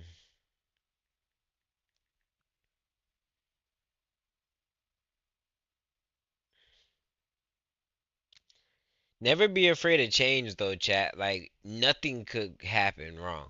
You know? This is just like the worst possibly thing that you could think of. Um but this is crazy. They do need to have an understanding of like danger. Like what do they do when they're under danger? Do it just lock up? Does it just it needs to just lock up and fall. Like just lock up and fall, bro. But well, that's fucked up. Cause what if it doesn't know where it's at? It's smart, so it should know the fucking difference between a highway and shit. But now you got malfunctions. You got so many different errors that could happen. Do you charge it one time? Like, what do you do now? Because now, what if someone that don't even take care of their stuff, they're gonna only apply how much they take care of shit to the Tesla robot. That bitch out getting groceries in it. Battery low, battery low. Man, get this fucking robot the fuck from. I'll see you. I'll see you. All right. Awesome. Bye. Excuse me, personal space, please.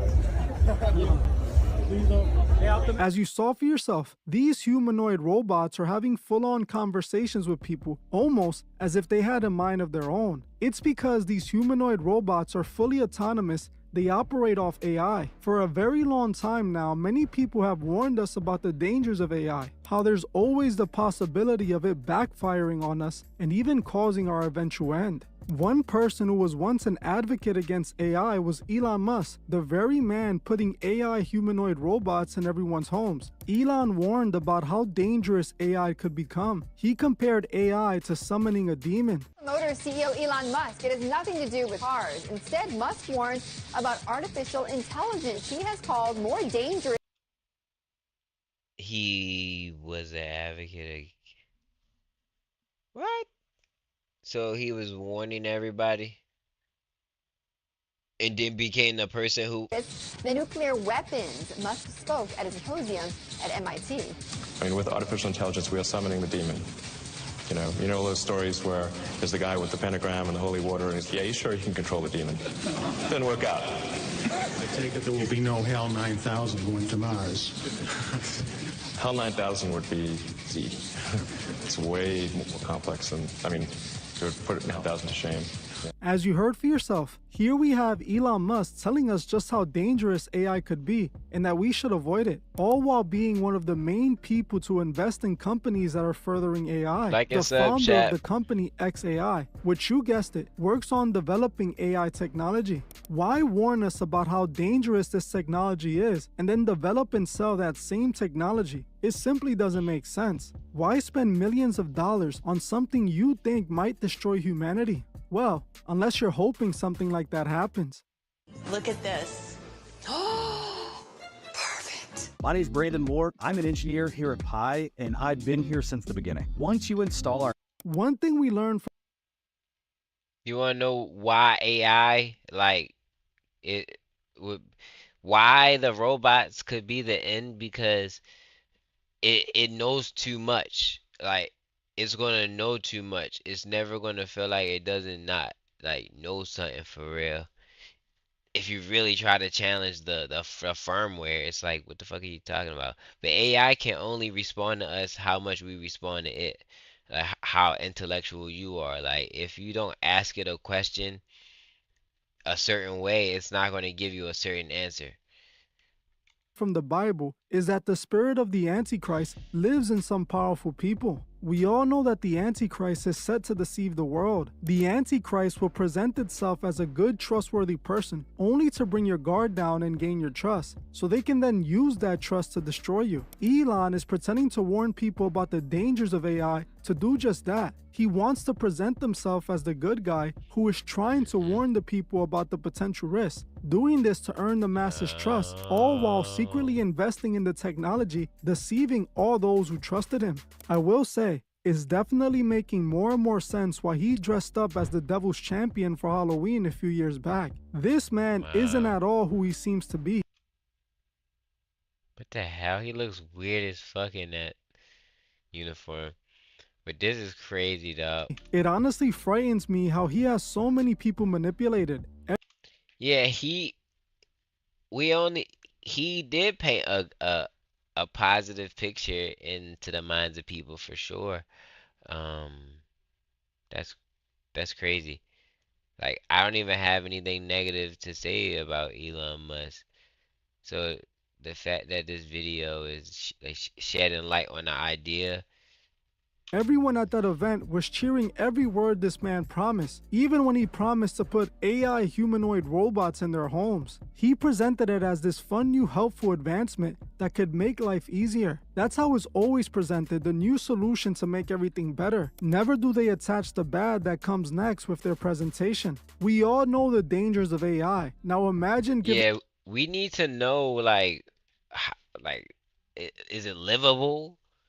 Like what's going on? We need to know like what's up, man. that AI a body. We are asking for an outcome that we know isn't going to be a positive one. It's clear that a plan is currently in motion, a plan that the world elite— For some reason I do wanna um live in like a crisis time era. But I wanna survive it though with my family and probably like run into some random people, have to help them and like I do wanna live through something like that. is working to accomplish. I believe this has been a part of their plans from the beginning. The reason it's being presented as a fun, helpful thing is to minimize backlash and to earn as much support as possible. Basically, tricking humanity into their own enslavement. The smartphone, which was once considered new technology almost 20 years ago, completely changed our world and has consumed the masses. Cell phones have almost become a part of the human body. While the smartphones did come with a lot of benefits, it also came with a lot of dangerous disadvantages. Not only has a smartphone destroyed our attention span, but it also has been proven to be a monitoring tool that steals our personal information and stores it. These robots might do your chores, but at what price? What will be the negative that comes attached to it? I want to warn you not to fall for these antichrist people who are clearly operating with a hidden agenda. While Elon pretends to be on our side, he is still a billionaire who is pushing the same agenda all the rest of the elite are pushing. As much as he wants to appear like he's on our side, we can see obvious evidence of what side he is really on.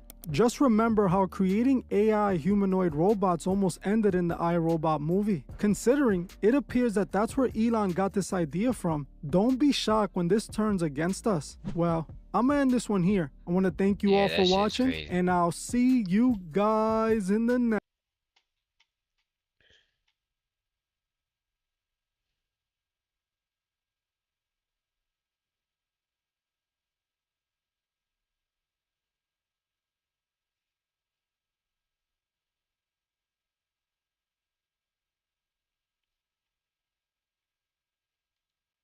Bro about to be the first ever snake to try Gatorade. It's a shame though, because he could spend the rest of his life trying to find more, and he never will.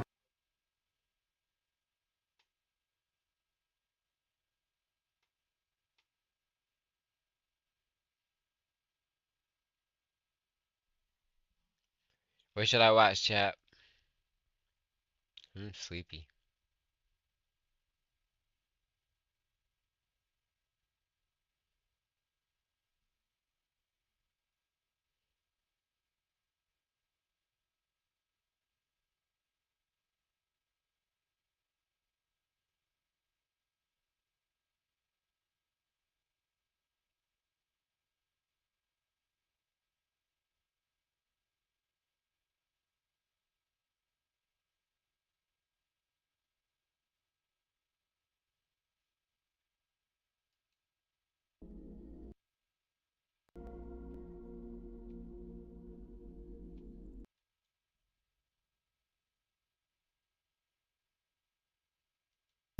I knew it.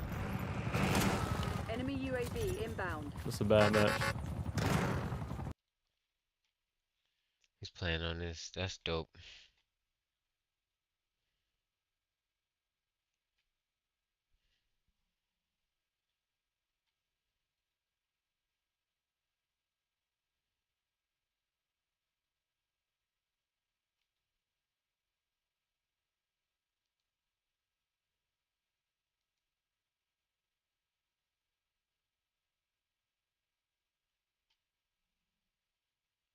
Yo, JVZ Studio, what's up?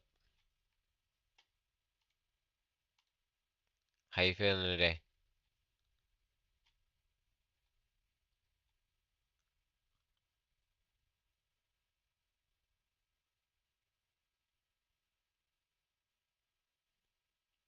Cause did my own last year today.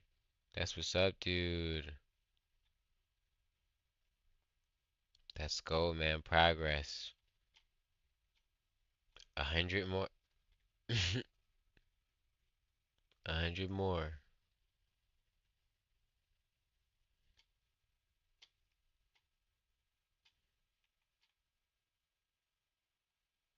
I'm freaking sleepy. Trying to find something. Oh yeah, this guy had faked his death. When driving past cyclists, give them 3 feet. Fine. You know why you ain't getting no pussy? Because you doing a lot of the same shit that these females are doing. Game was actually arrested on October 18th and was released on bond. Oh my God. Now, this whole hoax originally started by saying that his friend came out and said that he had apparently died of an overdose of some sort of drugs, which a lot of people felt very sympathetic for because honestly, in today's day and age, people are dying from opioid addictions, you know, being accidentally laced with fentanyl. Rich Homie Quan is one of the more recent people that I can think of that has passed away from a situation just like that. TikTok/YouTuber Life is Scars, aka Game is Game, has passed away at 37 due to and over, can't say the full word, but that's pretty much what happened. And it's just sad, man, because you could just never know who's going through it. This dude brought so much happiness and laughter to people, man. Who would have thought that he was dealing with his own stuff so deep? I don't think I could hear Game is Game and be the same no more, for real. This dude really changed the game for a little bit that he was in. Condolences to his friends and family, but man, it's a sad day in the creator industry. May he rest easy, though. And maybe it's neither here nor there about my judgments and my opinions. Is it really a sad story? Somebody losing their life is always sad. Right. But this was confirmed by some other friends. Some people made posts on Instagram. It seemed like it was a real situation. Based off of the nature of his videos, I didn't take it real. A lot of other people did not take it real. But I'm sorry, when you continuously make content in the manner that he makes content, one, I have no sympathy for you, but two, I have to question everything that you do that is news. Especially because we live in this ever-growing clickbait, click farm era. It's no telling what people are willing to do in order to generate some sort of click. And he also had legal issues on top of those things, so hell, why not do something like fake your own damn death? Well, that's exactly what he did. It turns out that he was found alive just a couple of days after. It's not cap. I think he's really alive. Now, this creator made a post saying he was alive. I didn't believe it, so I did some research for myself. So first I looked up everybody in the county that he was supposed to be locked up in, and this all the J's. And as y'all can see, I don't see his name. Then I literally paid to get a background report on Life and Scars because I really fucks with folks. I want to find out if he alive. Now, I ain't gonna lie. I didn't find nothing about his current arrest, but I also didn't find nothing about him passing away either, so that's good. So when all hope was lost, I found his arrest record, and as y'all can see, he get in trouble a lot. I ain't gonna lie to you. Then I thought it was capped because I looked at the date and it said 9/18/2024. That's last month.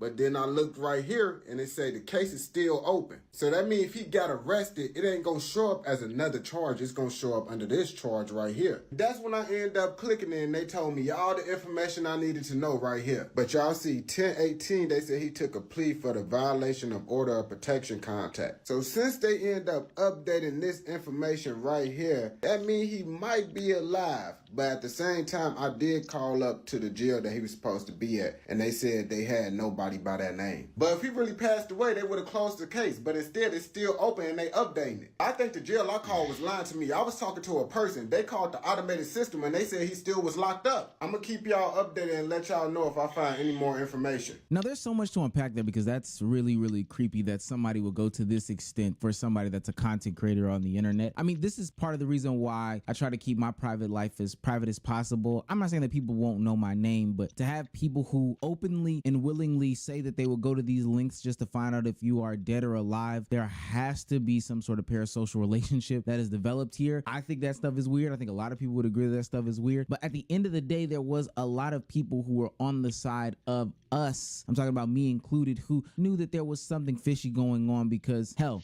he was somebody who was a fishy person. And when we got to the meat and potatoes of it, what actually happened was revealed. His mods had made some sort of a joke, and then his IRL friends thought the joke was real, which I don't know why they just didn't call him directly to figure out what was going on. And they kept it going because they thought it was funny. His friends in real life then put out the claim, and their moderator discords went silent. Nobody could get in contact with them. It's just a stupid situation. Kids just being kids type of stuff. But round of applause for somebody not actually going out like that, I guess. I don't know. I think this is a testament to his community, what state we are in content, that this is considered some sort of joke or content that goes to this extent to where people are posting these things, people are taking these things into serious consideration. But also, when you are a polarizing figure like Life in Scars, you are going to get a lot of supporters, but you're also going to get a lot of haters who are waiting for you to perish as well. The most dangerous man to fellas, how to make a tap out. Well, I tell you, how to in the car.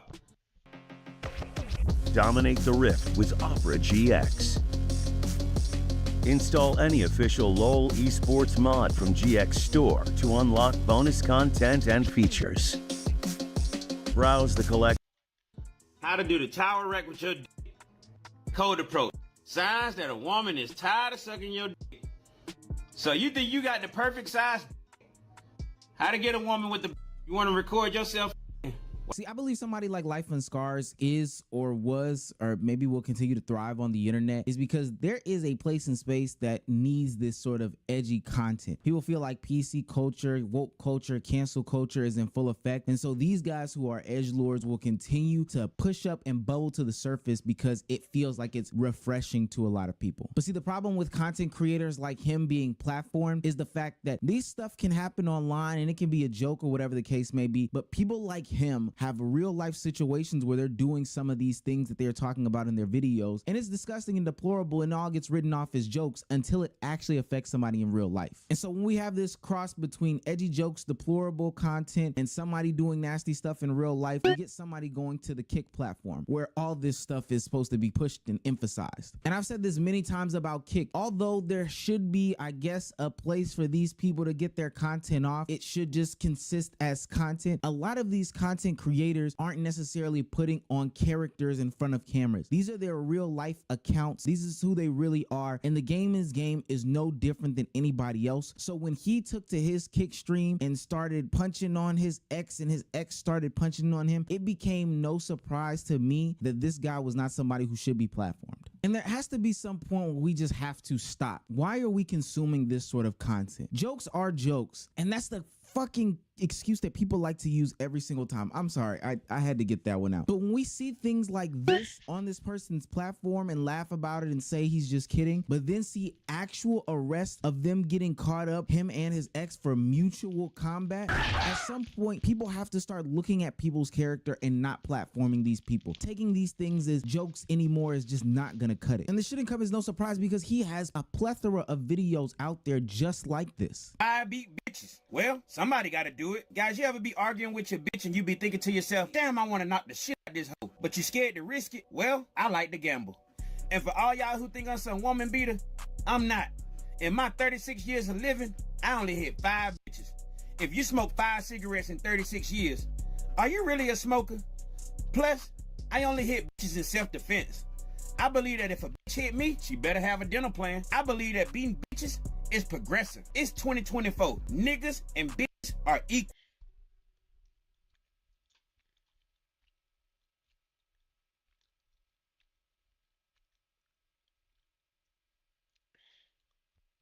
Do you need to learn about AI if you don't work in tech? Will it help you in your career? The short answer is yes. It's likely that whatever career you're in will benefit from AI tools. Try it yourself. A great place to begin is the Google. Hello everybody, how are you doing this fine? Who even knows? Girl, who even knows? We are taking yet another trip down memory lane. We're doing a little refresher special because I have a very big announcement to make at the end of the video, so stay tuned for that. Beep. What I thought we should do today is just take a little trip down memory lane for some of you, but some of you I know have really never become acquainted with this story. I have some new followers and things like that. So I thought now would be as good a time as any, because you'll see at the end of the video, to refresh your recollection about some of the calamity that has ensued against my rights over the last 2 years. The first one we are going to revisit is going to be, I think, one of my most iconic videos of all time. I mean, I definitely think it's groundbreaking, iconic, groundbreaking, genre defining, genre creating, genre inventing. Has aged very well. I mean, I don't know. I would need to go back and watch it. Maybe I should go back and we should do like a pop-up video. Should pop-up videos where I go and correct the record on every video. Anyway, yeah, without further ado, ladies and gentlemen and everyone else, Virtual Reality Hell, Part 1. Originally published July 21st, 2022. In this episode, we meet Amanda Rabb and her dad Larry on Mark Leta's Soft White Underbelly channel. We also meet Lima Takali Mora Yevrimovich, who ends up making a series of poor decisions over the ensuing years. Again, July 21st, 2022, original publication date. Virtual Reality Hell, Part 1. A BJ Investigates. Iconoclastic moment. What does iconoclast mean? Is that bad? Beep. Change-making moment. Yes.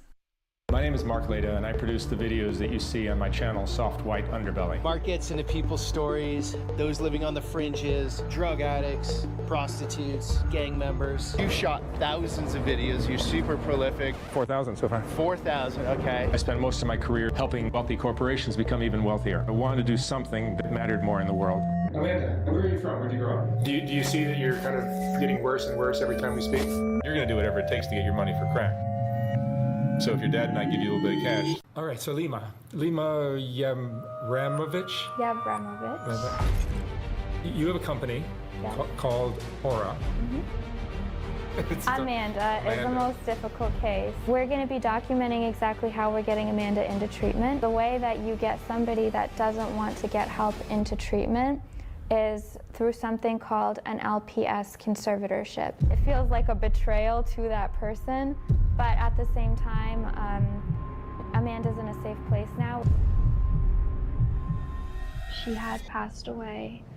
It's been a really big shock for us.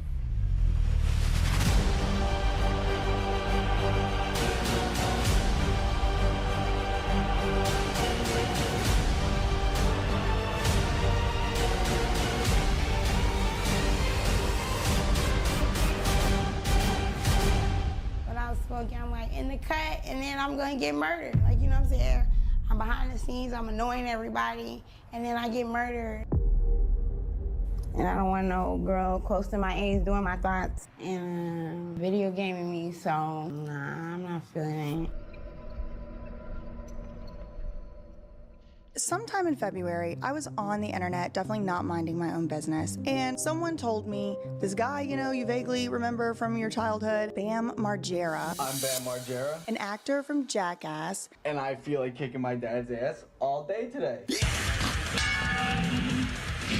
Is in a conservatorship. So yeah, he's in a program, and the good thing is now is he's under a conservatorship. And I went to the media. The last person I left is Dr. Phil, or else I give up. It was unidentified callers whenever the callers were clearly identified. I went there thinking I was going to do 30 days, but they insisted that I do 90 days. You're not going to find anything in the media. And again, like, I had to go to the court documents. Searched in Pinellas County, found and confirmed that Bam was in some type of conservatorship. It was sealed, but some information was available. Having bipolar disorder, taking Adderall, none of those are reasons for conservatorship. One of those things was the name Lima Takali Yevrimovich as the petitioner. The petitioner on a conservatorship is usually the person who wants to be the conservator, but again, it was sealed, so we have no 100% way of knowing whether it was Lima. I can say with certainty now Lima was his guardian in a Maricopa County conservatorship. So the next thing was Googling her to see if I could find any information out on her.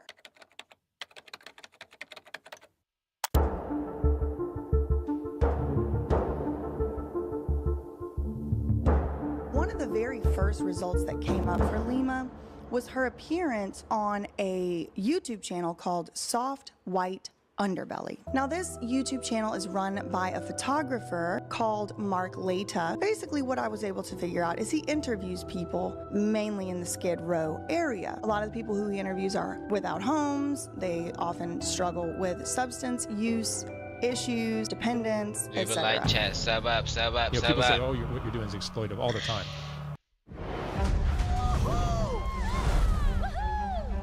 Hey, alien! Wait up!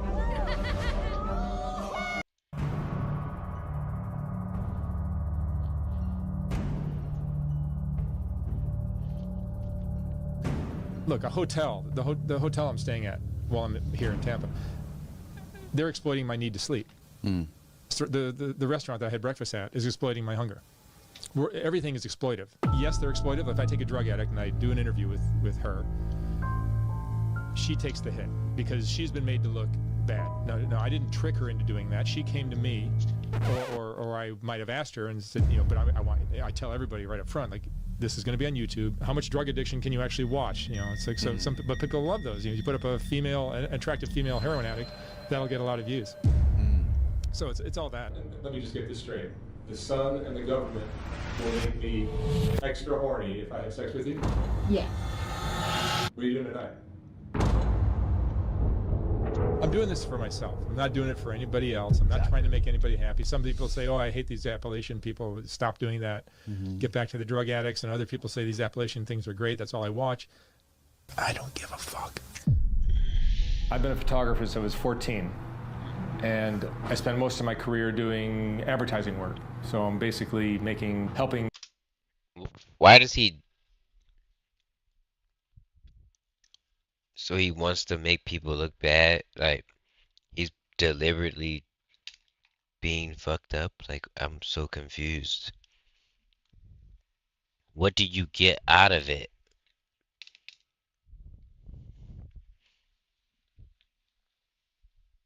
So he's not doing it for money. I mean, he's doing it for money, but wealthy corporations become even wealthier, and that became that I realized as I got older that was my legacy, and I didn't feel comfortable with that. So I wanted to do something that mattered more in the world. It's not to help the addict that's outside my door, even though I've done that many times. I've spent over the last 10 years. I've talked with about 1,000 people, and financially, I've probably spent $150,000. I've helped some addicts. That's a personal thing I do. Has nothing to do with this channel. I'm just showing you some things that are wrong with the country. And so Lima was on Mark Leta's channel. I give the doctors the tools to see, so if you tell me you're fine, and I look and I can see that you're not fine, addicts are master manipulators. And I was like, well, this is strange. Why is Bam Margera's conservator on Mark Leta's channel talking about virtual reality? We also use virtual reality so we can put patients in triggering environments. So she talks about her company Aura, which is a digital health startup, but essentially what the startup does is uses virtual reality goggles on people with drug addiction. And I quickly discover that Lima and Mark had teamed up to help one of Mark's subjects. Lima ended up being in charge of this subject's life, and now this subject, whose name is Amanda Rabb, was dead. I start looking into Lima, and turns out this is not her only and first startup. She had some company, at least one, maybe two. It seemed like the type of program you could do to shorten your jail time or something, and that's all I was able to tell factually. Now, what I can speculate is that Lima was looking for a targeted group of test subjects, and prisoners seem easy, right? She could have easily gotten government funding if she was helping prisoners. So that didn't work. I don't know why. That was just my assumption. And then you see Aura. All right, so Lima Yavramovich. Yavramovich. You have a company Yeah. called Aura. And what do you guys do? So we're all about data-driven healing. Our goal is to use technology to scale affordable, high-quality treatment services. We also use virtual reality so we can put patients in triggering environments and you know, for example, we put a patient in a bar. Walking VIP, don't need no drink, take his buddy. Or for our veterans, we put them in a war zone. They're just not willing to let someone in, so you kind of have to find a way to gain their trust. Lima kept mentioning a woman named Amanda. Amanda is the most difficult case. We're going to be documenting exactly how we're getting Amanda into treatment. Something else has happened with Amanda that kind of helped, right? Yes.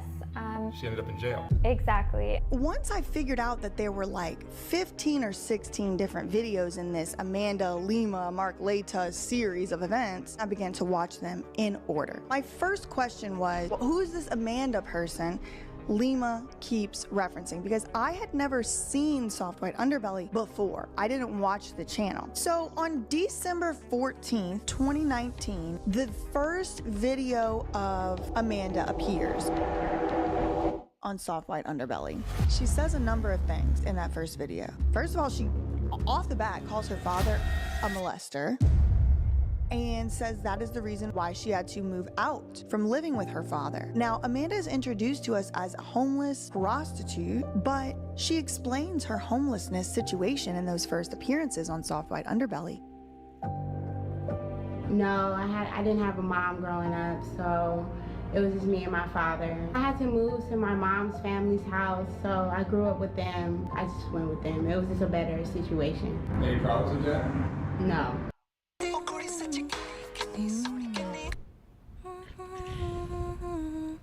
Wow.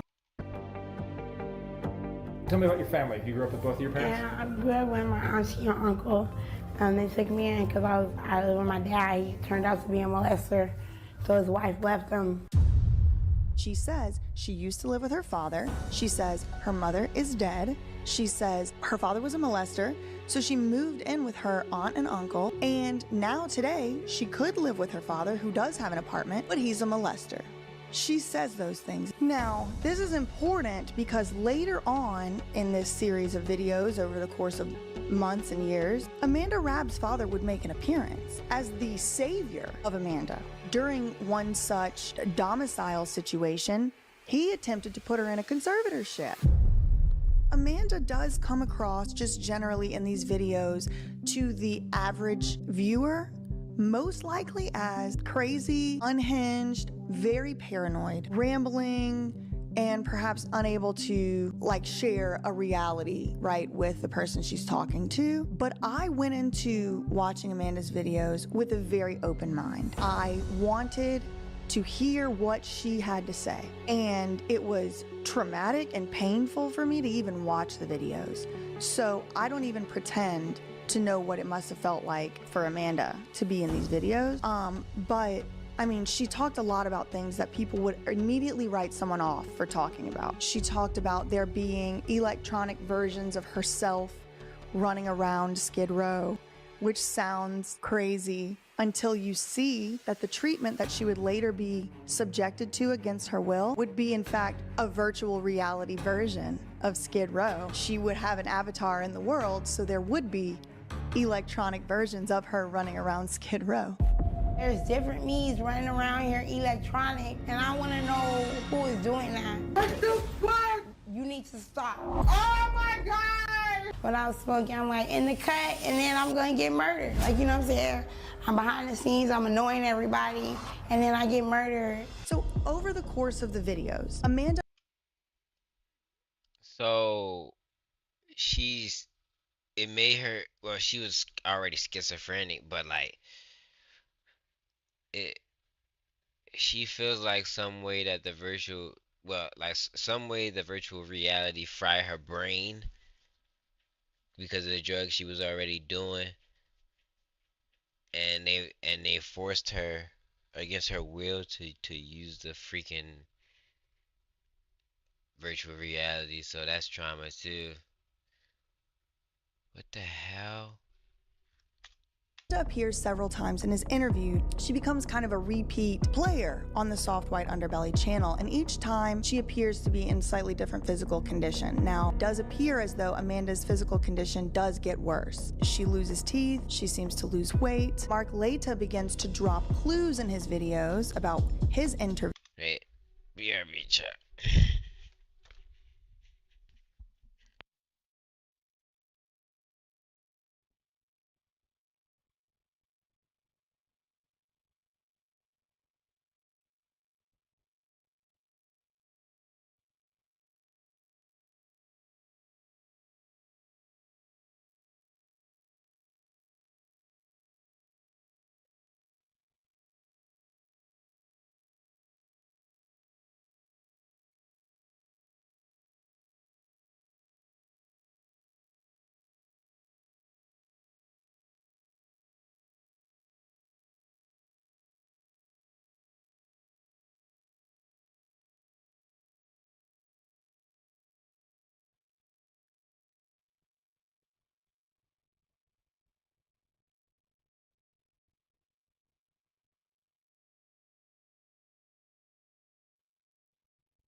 I'm back, chat.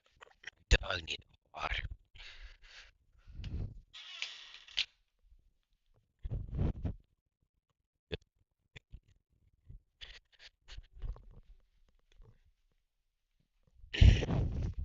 That could happen in the future, though.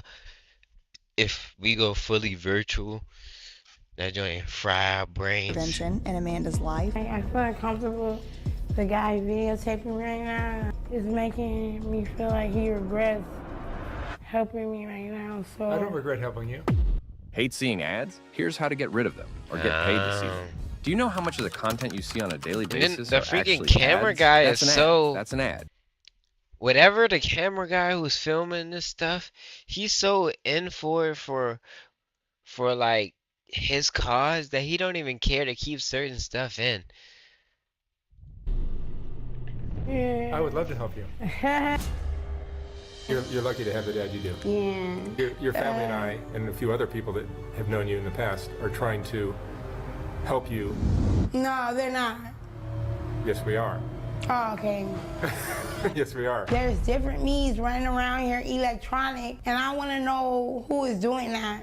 You need to stop. He says things like he brings Amanda clothes, or he'll try to come and talk to Amanda, and Amanda admits in these videos to running away from Mark. Mark also says something along the lines of, you know, Amanda, Dad and I give you money because we know that you will do whatever you need to do and whatever it takes to get money for crack, and we don't want you to have to expose yourself to all that. So in my opinion, that is Mark Laita admittedly financially enabling a woman who he knows to be suffering with a crack addiction with money in order to buy crack. Your dad and I give you money to avoid you doing more dangerous things for your addiction that you're gonna do whatever it takes to get your money for crack.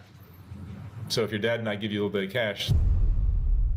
Now, not all of Mark's subjects are repeat players. Not all of them come back. It seems to me most of them do not. Amanda came back and appeared on Mark Laita's Soft White Underbelly on March 1st, 2020. Because I was with my dad. He turned out to be a molester, so his wife left him. She appeared again for a third interview on April 15th, 2020. Amanda, do you see that you're kind of getting worse and worse every time we speak? Then on May 30th, we have Lima doing another YouTube collaboration, this time with a YouTuber named 16Leo. This video is in collaboration with 16Leo. How exactly does DID happen?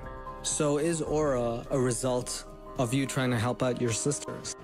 Yes, actually, Aura was bloomed from a desire to help my sisters, but it also exists to better treatment for all mental health illnesses. Now, Lima would go on to make various YouTube appearances, and she would talk mostly and predominantly about Aura and her technology. Hi, I'm Limi Abramovich, and I'm the founder of Autonomous User Rehabilitation Agent, or Aura for short. She would use the same talking points on each one. If we put more services, more funding behind mental health services, kind of seemed like a PR marketing strategy to me. So she would say things like, you know, insurance doesn't cover enough days in rehab. They go to treatment for 30 days because that's what insurance will cover. It costs about $45,000 per month for somebody to get treatment in a residential facility. It's very expensive, but the relapse rate is 90%. Insurance companies are saying, we're not going to fund 45, 45, 45 when you have such a high relapse rate. If she wasn't cash paying, she would have been released in 2 days from that video. So she had the same kind of talking points over and over, and she had this virtual reality program that she was marketing to people with substance use disorder, is what she calls it. So by July, Lima already knew about Amanda and was working in concert with Amanda's father, who she called a molester, and Mark Leta, who was paying her, admittedly, knowing to go buy crack with, and they all conspired to make sure that Amanda went to jail. This is what happened. Larry Rabb called Mark Leta. Hello, Mark. Yes, Mark Leta here. Well, how can I help you? Yes, Amanda assaulted me. What do I do? Mark Leta says, oh, you should definitely call the police and get her in jail because that's the only way we're gonna be able to help her. Oh, okay, I'll do that. Thank you, Mark. Okay, cool, let me know how it goes. Okay, bye. Okay, bye. So basically that happened. So then Larry calls 911, calls the police, Amanda gets put in jail. Now listen, do not take this as me excusing criminal activity. I do not. We have a criminal justice system for a reason, and it is based on innocence until proven guilty and fundamental principles like due process of law, being able to hire your own lawyer, not having or being coerced to testify against yourself. So for the criminal justice system, we have a system. It could be better, it could be refined and reformed, but I do believe in it. And I do think that when you commit crimes, and especially when those crimes are harming other people physically, you should have to deal in some capacity with the criminal justice system. So this assault happened in context of a lot of other moving parts, all right? And I would prefer if you just please keep an open mind, stay with me till the end of the story, because I think you might think something different at the end of it. So we have Lima ramping up her social media activity, right? She's doing Dissociated, huge YouTubers. I consider myself being part of a DID system. My name is Sally. My name is Nina. My name is Jade. My name is Mara. Hello everybody, this is Chloe. Welcome back to another video by Dissociated, and today I have Lima here with me. Lima got Dissociated, who has 1 million subscribers, on Lima's channel as her first YouTube video ever. Oh my god. Hi everyone. So I work in mixed reality and mental health. Today you're here to talk about it with me. Exactly. Yeah, Lima's doing some really, really exciting things that I think is really going to change the future of mental health and how we treat it, especially in inpatient therapy and speaking with doctors. Wait, so the virtual reality was bad for mental health, basically? What you're doing can make a big difference. Hi everyone, welcome to my first video with Chloe. I'm trying to fully understand how. Like, what is trauma? Like, it has to. From Dissociated. 16 Leo, huge YouTuber. All right, Lima, let me ask you a few questions. Yeah. Can you explain dissociative identity disorder? Dissociative identity disorder, or DID, was previously called multiple personality disorder. She's getting a YouTube channel. Her sisters also are YouTubers who Lima has taken over their social media accounts and is advertising Aura. If you go to Lima's website, meetaura.io, you will see under her press or whatever tab that she still has Amanda up and is advertising using Amanda. Amanda's dead. And also on her website, she has a whole section on a step-by-step procedural process, how you can put your family member into a conservatorship or take over their rights, just like she did to Amanda. So step one on Aura's website, Lima's website, is conservatorship or jail. For 3 years in a row, Chevy has earned more J.D. Power Initial Quality Awards than any other brand. With the high-tech SUV, the all-electric Equinox EV. Step two is detox. Step three, I don't know. I never really stopped being flabbergasted by conservatorship or jail. So she's telling you in the open, out in the open, that her tactics involve putting someone into a conservatorship or jail, okay? So if you watched the Bam Margera video, you might have said something like, well, how do you know Bam wasn't trying to escape court-ordered treatment? Well, how do you know he didn't choose court-ordered treatment over jail? He might have, because Lima's MO is to force somebody to choose between a conservatorship under her or jail under jail. And I guess most people don't know what a conservatorship is. Lima was telling everyone, these homes, these rehab facilities are so nice. She would go there for a vacation. It's like a luxury facility. You get to play games. Anybody would choose that over jail if that's the two options they were given. But that is not the reality, and that is not what happened. So Lima, Mark, and Larry get Amanda put in jail in Los Angeles. While she's in jail, Lima visits her and they talk about the conservatorship, getting out, whatever. August 1st, so that means after Amanda was put in jail, Lima shows up on Soft White Underbelly for the first time to talk about Aura. Lima Yevramovich? Yevramovich. You have a company called Aura. Mm-hmm. And what do you guys do? So we're all about data-driven healing. She talks about starting a scholarship program. Yes, so I'm actually starting the scholarship program. I just registered a nonprofit called the Yevramovich Institute of Behavior and Brain Sciences.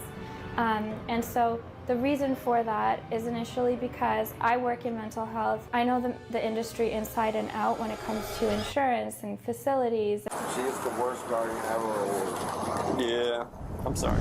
All of the politics behind it. She introduces herself, introduces Aura, says what she's about, and then she says to Mark, I'm hoping your viewers will help me to pick someone out to win an Aura scholarship. They're able to attend an Aura facility, so treatment centers that use our technology receive 3 months of residential care, and then after the 3 months of residential care, they're put into an outpatient program. They go home, so they have a little bit more freedom, but the home is a sober living, and there's a lot of sketchy sober livings out there, but the ones that we work with also have the Aura technology. It costs about $250,000 conservatively. And then additionally, we'll do you want to do a GoFundMe campaign for this scholarship, right? That would be incredible. And then we'll choose somebody to be decided later that you think would be a good candidate for this? Absolutely. This is after Amanda was in jail. She might have been in jail during the filming of this. And that'll be somebody that I've interviewed on my channel. Exactly. And we can do updates with that person. I wish you the best of luck with it. Yeah, and so... Sounds incredible.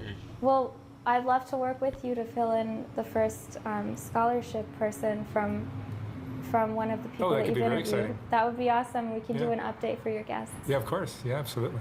All right. They didn't think anybody was going to put the timeline together because they would later tell us, and I'll admit in the open, and I have this clip, that they worked together using Lima's expertise. Lima already had the papers. Lima already had the stuff ready to go. They all worked together. And I thank you, Mark, for introducing me to Lima and Ivan.